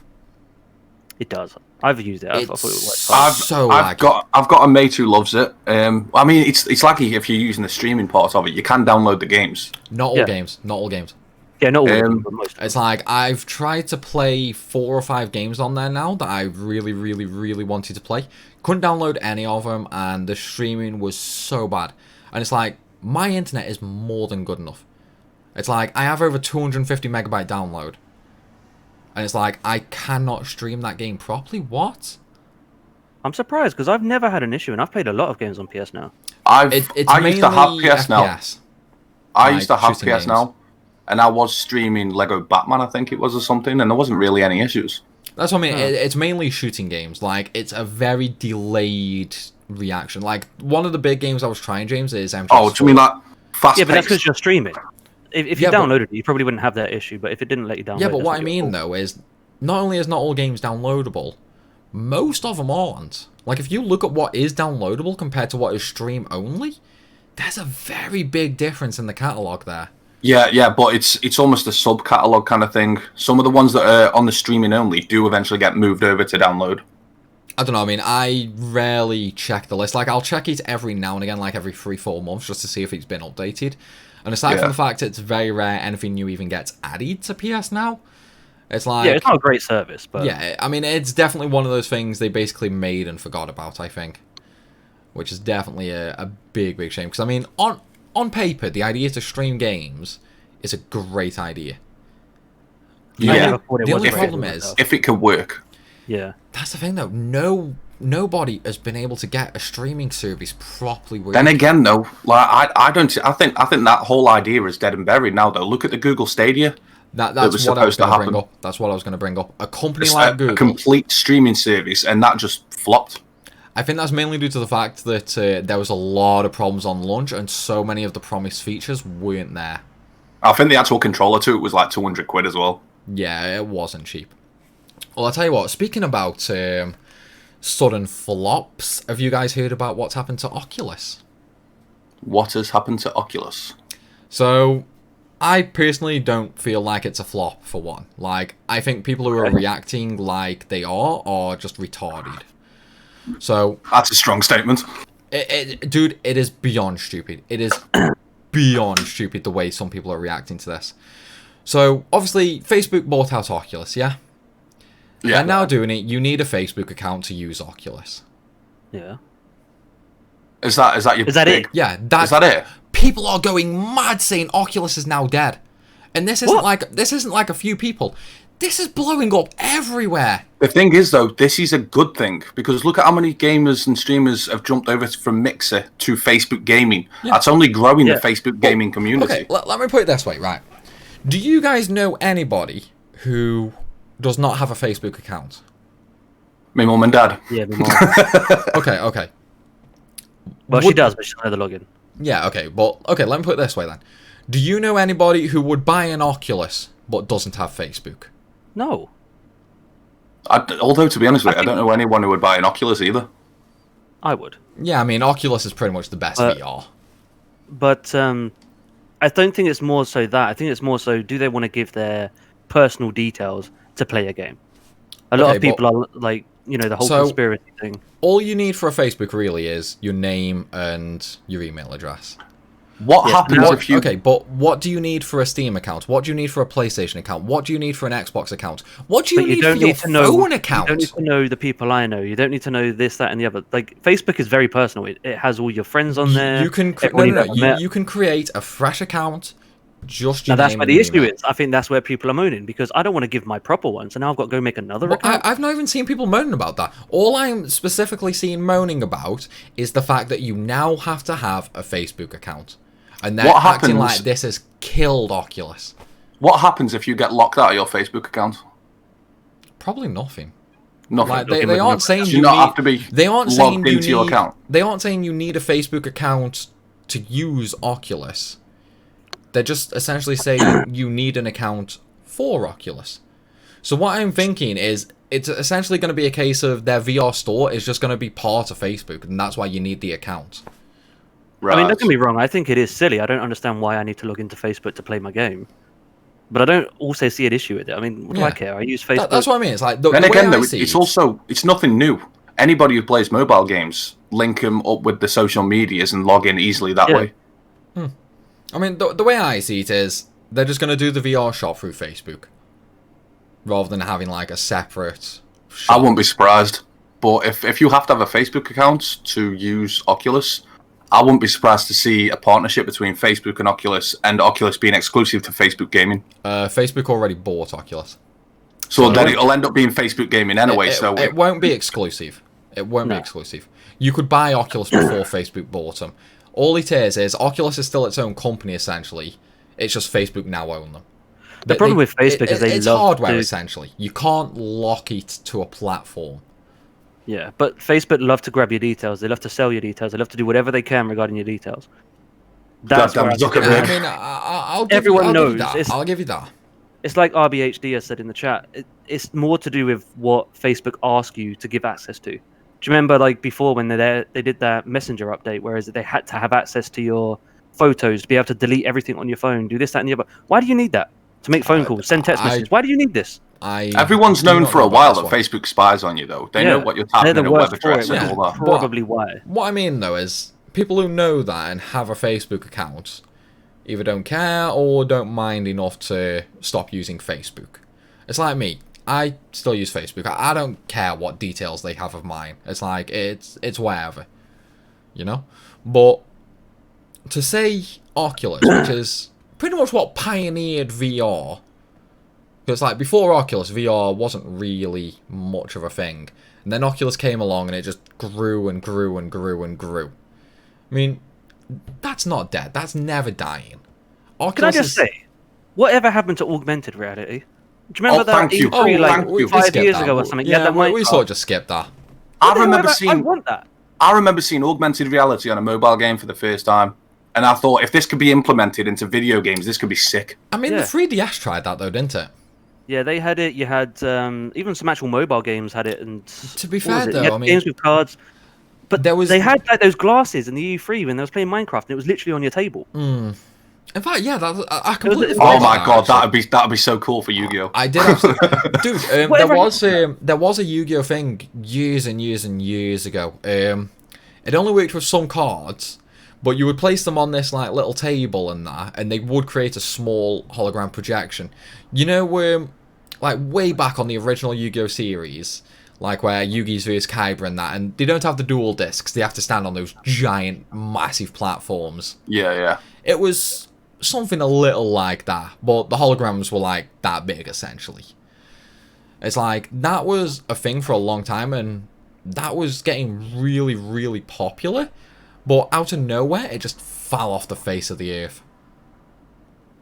So I mean, Yeah. I think it's Supply just and demand, I guess, is what that is. But no, I think we've just sort of skipped past augmented reality and we've gone to VR. In my opinion, augmented is better. If you go back to that trailer that they showed on that Xbox conference, that was like mind blowing. That Minecraft was mind blowing. That Minecraft one was amazing. I'm not gonna lie. There's only so many games that would really work with. Like you wouldn't be playing Call of Duty like that. Like, you know, but you wouldn't play that with VR either. I tell you what, I kind of want. Pokemon Go was kind of augmented. Yeah. Yeah, there's quite a few for mobile and stuff, but just not gaming consoles like they promised. It was more Xbox that promised it. How would you really work a console with augmented reality, though? Well, actually, no, you can. The Playroom for PlayStation, that's augmented. Is it? It's not. It is. Your camera picks up your living room, and you can send out these robots from your controller, and they're all around your living room. That's augmented in the terms of it's inside your screen. The same as you had iPad or whatever it was called. But in terms of putting on a pair of glasses, and you can look wherever you want inside the house, and boom, project it onto that.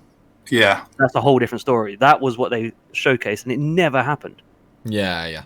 See, I mean, when I think VR, I think I have a reason as for why that won't happen. Go on.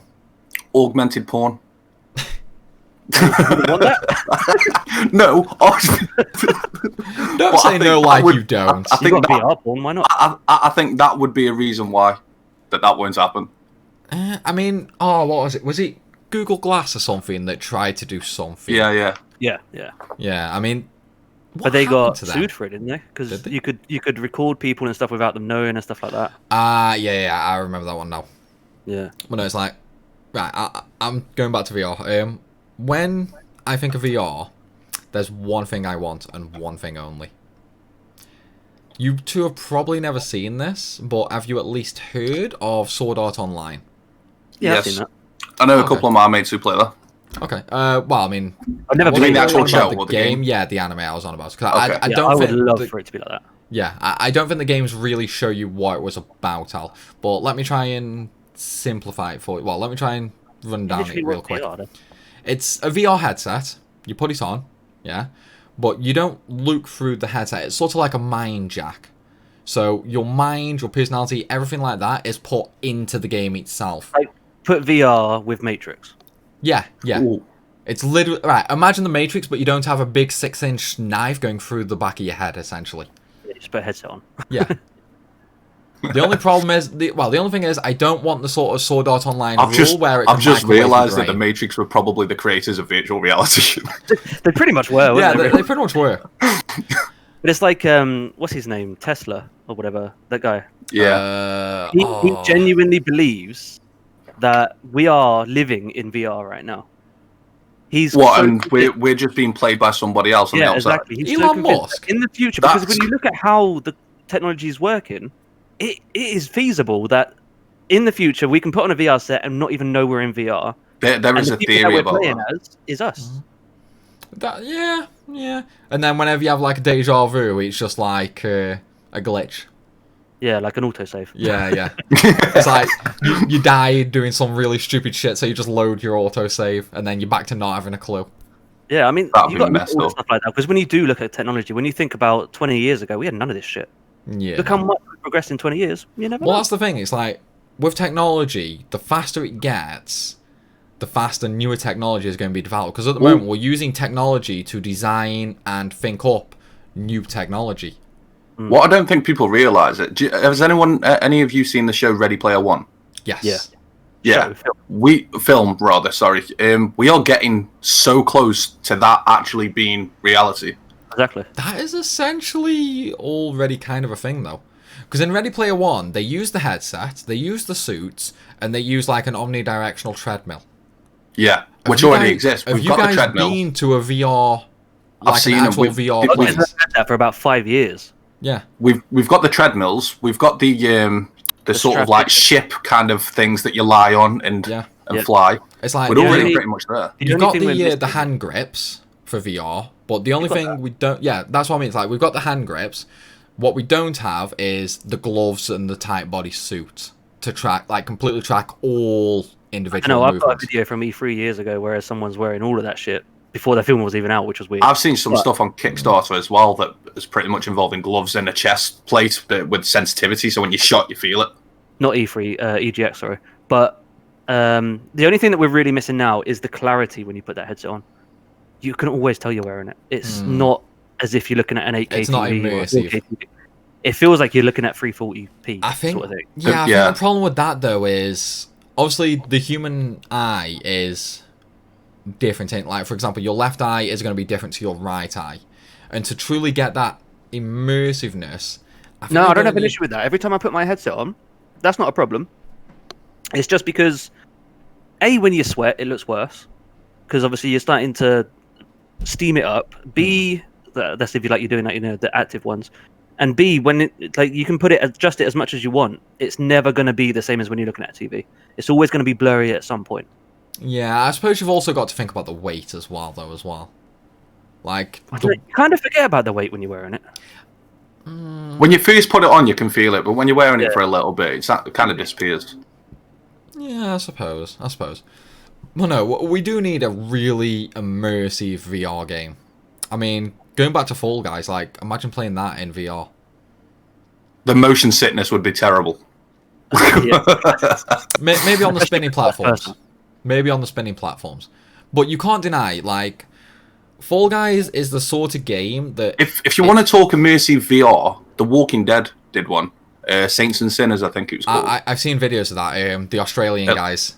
It looks amazing. It really does look good. Like, that would be a really good VR game to play. It's like... I mean, to be fair, we're probably going to... Like, with the way 2020 is going, Zombie Apocalypse is probably next month anyway, so we'll get to live it regardless, but... It's like... Where's the mystery box?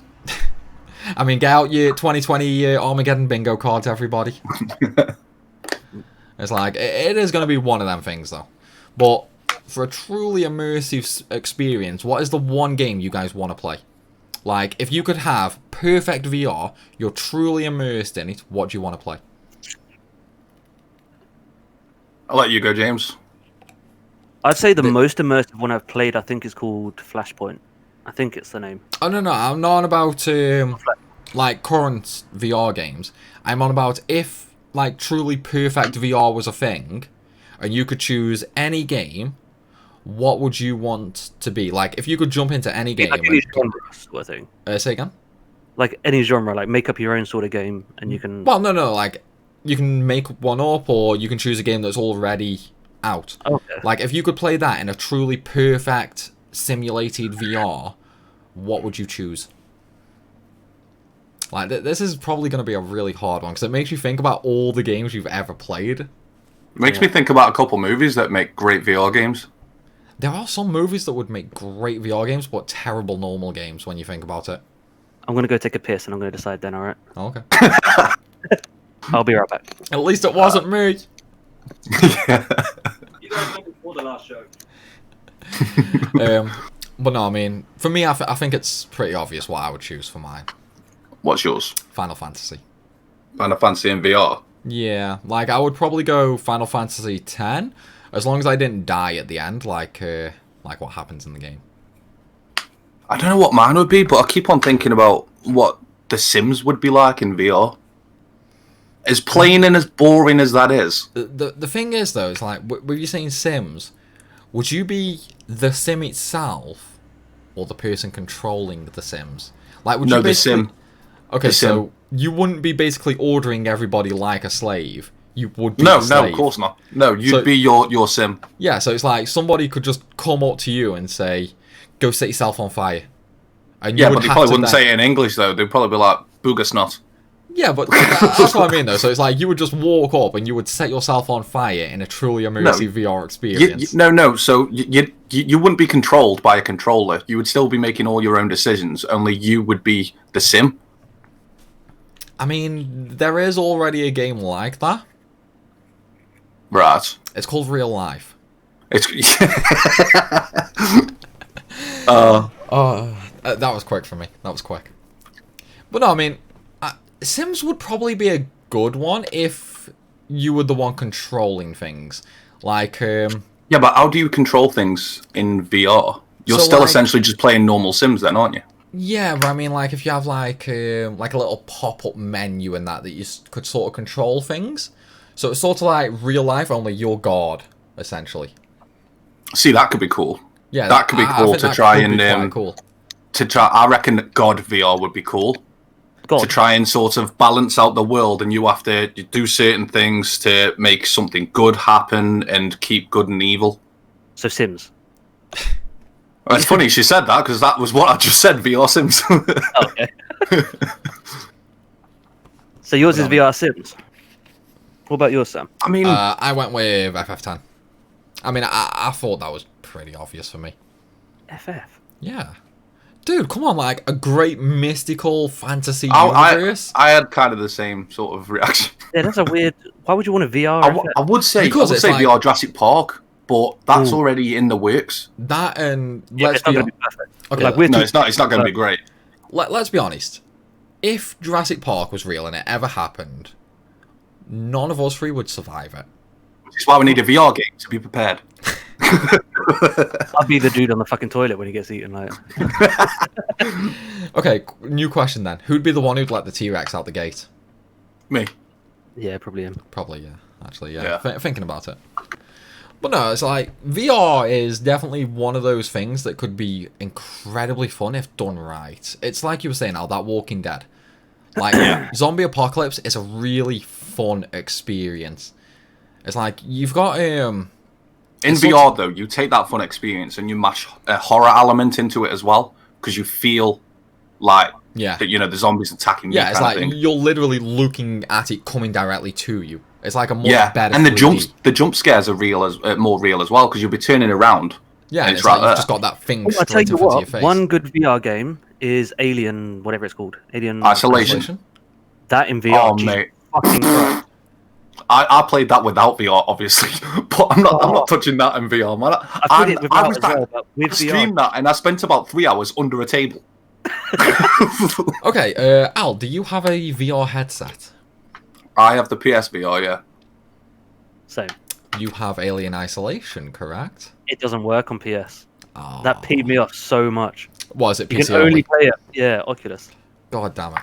Okay, that sucks, man. That sucks. It's alright. I'm missing one cable as well somewhere, which means I need that cable to play. So does that annoy? It's alright, dude. eBay's a thing. True. eBay, Amazon. Dude, don't, because people will be making suggestions for me to play horror games in VR. That's literally why I'm saying it. It's like you've already had one, Evil Within, but I don't think that's I played VR. Spider-Man. I played Spider-Man Homecoming in VR, and I fell on my coffee table. I haven't tried that VR yet, actually. I've still got it downloaded, and it keeps updating.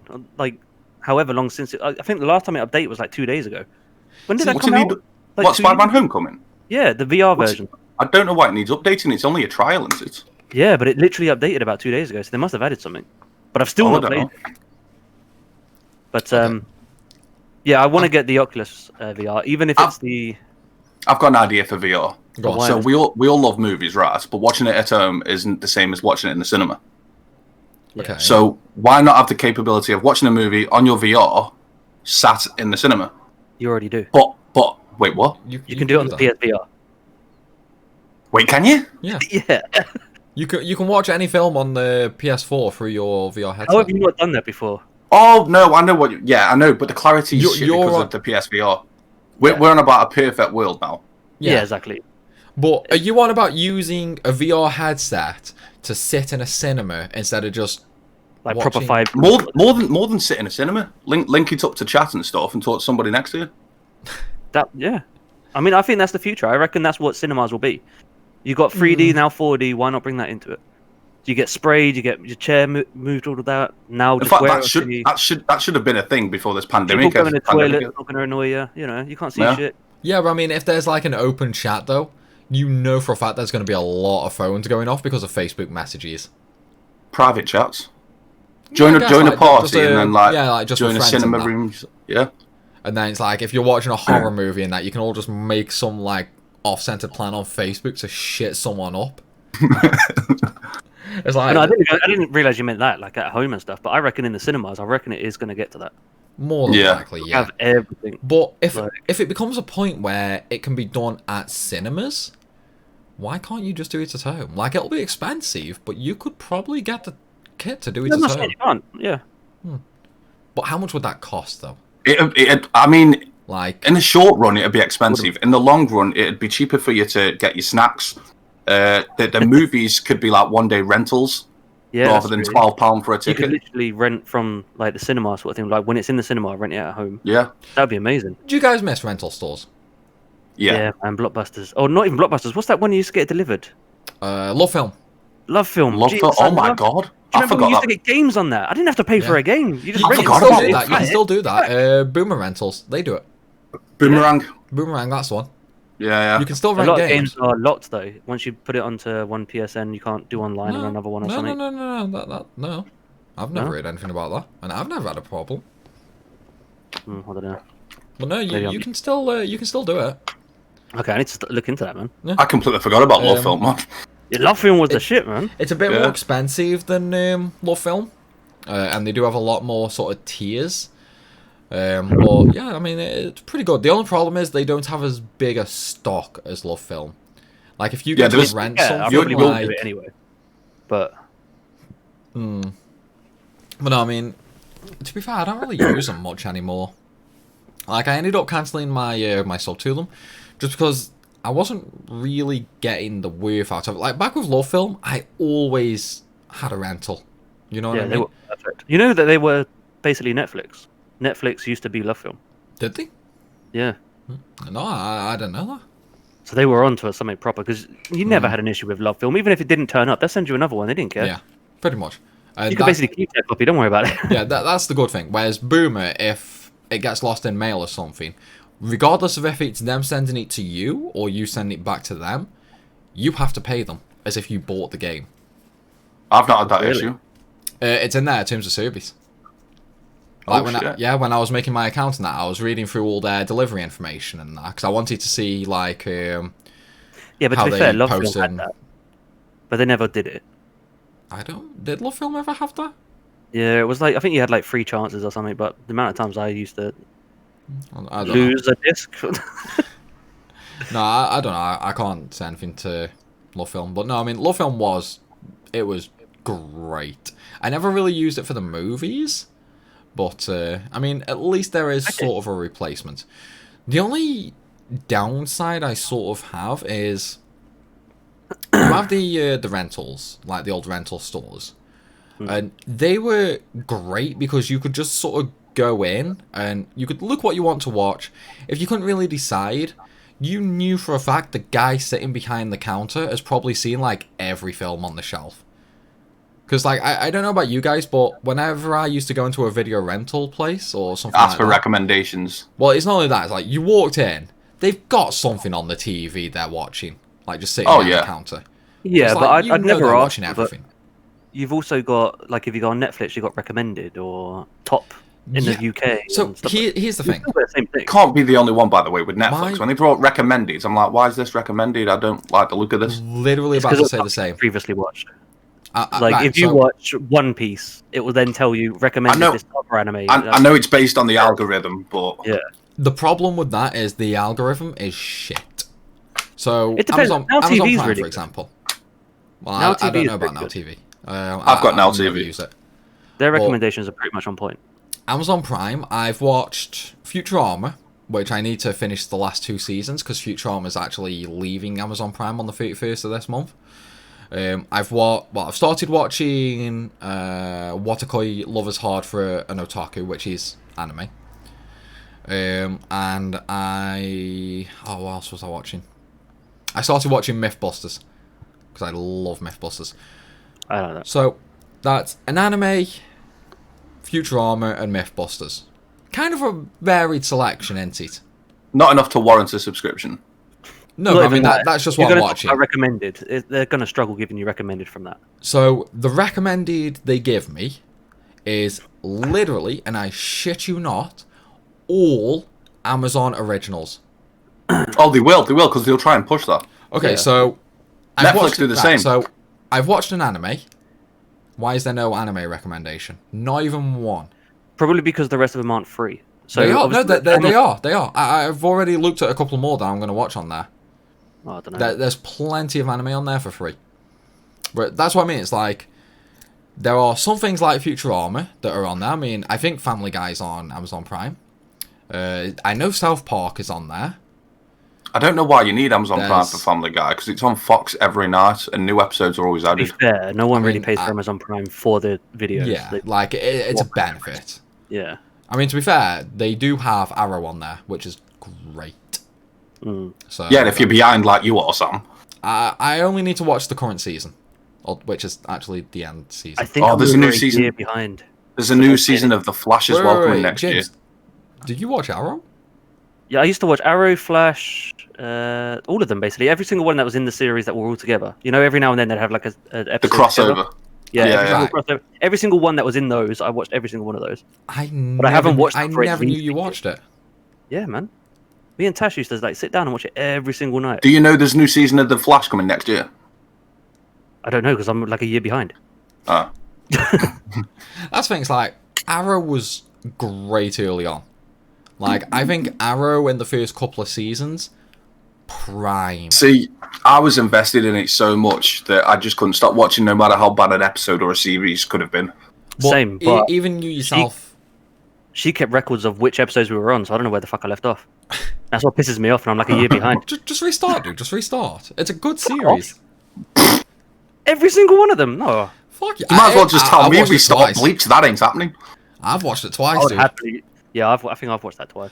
They're bringing the Bleach anime back. Are they? Yeah. You've been saying that for like 3 years, man. No. It's already been confirmed. Like, proper anime studio confirmed and everything. That was before COVID, though. So I'm not sure what's happening now. It's probably still being made, but they're doing, like, the entire final arc. I am hyped for it, dude. So hyped. Some of the fights towards the end of the Bleach anime were so amazing. And then, you've read the manga as well, so you know what's coming. I don't. Yeah, it's like I know everything. Like I know the ending and all that. I'm not looking forward to that being animated, but the fights, yeah, it's like it is going to be great. The only question though is, the manga's finished. Do you think it will have filler? Of course it will. I mean, it's Bleach, isn't it? So yeah. Yeah. I don't think it will. Do you know Come why? on, man. They had like 100 episodes in a row for the fucking filler. Do you know why they used filler? To bore me specifically. Because they hadn't caught up to the manga. Well, they used filler because they had caught up. But the problem with... No. So they made filler episodes because the anime had caught up to the manga. Yeah. The problem is the manga was actually quite slow moving as well. For example, like... some of the fights that you have in the anime take like 2 episodes to wrap up. In the manga, that was about 20 weeks worth because it was about 20 chapters long. But how many episodes would you say there is left? I mean, you're going from... If I remember rightly, it's the end of the Fullbringer arc to the end of the manga. So you've got, realistically, 1 solid arc. You're probably looking... They're going to try and milk it. They're going to put some... I would say 50 episodes. 50 episodes would probably do it. Yeah, so they're definitely going to put some filler in there. You don't restart the whole franchise. No. They're not restarting the franchise. They're just finishing it. They said when the Bleach anime ended years and years and years ago, it would eventually come back and be finished. At the time, though, they were just putting in too many fillers that they pretty much had to drop it because the manga was just moving so slowly. Yeah. Which is definitely a big problem Bleach had. It's like some of the fights were taking 20, 30 chapters in the manga, but only 2-3 episodes in the anime. So it was like they would bring 2 episodes of the anime out, and then in that time you would only have 2 chapters of the manga. So it was like the difference in time between the two was insanely massive. It was very similar to Naruto as well, Naruto Shippuden. Although that, I mean, neither did I. It was pretty good. It was pretty good, especially Shippuden. The original, kind of, yeah. But Shippuden was pretty good. They have made a new one, but nobody ever talks about that. Like Fight Club. I mean, Fight Club's kind of cool, though. Oh, the rules of the internet, which I recently found out. What the fuck? Yeah. Wait, what? Yeah. Yeah, rules of the internet. Like Rule 34. Please tell me I'm not the only one that didn't know. Do you know the rules of the internet? I didn't know the what. Like, Thank you. I felt like such a bell end in his stream when everyone's like, "What? You don't know?" No, I don't. what are the rules of the internet?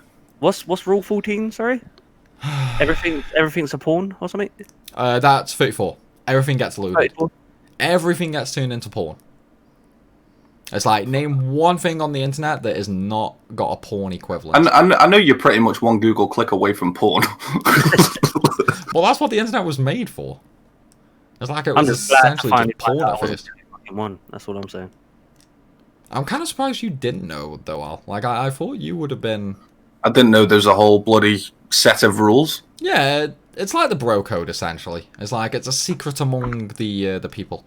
Like, the bro code's a secret among men. Internet rules are a secret unspoken of rules. Yeah, he says sort of. These boys, like, the men don't know, the boys do. So they're not really rules, then? And I'm probably going to disobey every single one, and I'll be fine. It's more meme rules. Like, it's more meme rules. Anyway, though, guys, we are slightly over 2 hours, so we should probably think about wrapping this up. Do you guys have anything you want to say to close? We do have a couple more topics, which we'll probably bring up next week, which one of them especially will probably be better off to do, because I know two of us are pretty much out of the loop. But yeah, I hope everyone's enjoyed the stream today, and obviously we'll see you next week. Al, do you want to say anything? Pretty much just covered it. Just like, thank you for watching, and hope you enjoyed it, and catch you next time. Aye. And I'm pretty much just gonna continue the sentiment, guys. We hope you guys have enjoyed episode number 2 of Simply Complicated, now in a live format. And of course, if you have joined the stream a little bit late, it will be on YouTube on Tuesday as well, over at www.youtube.com/Primalliquid92.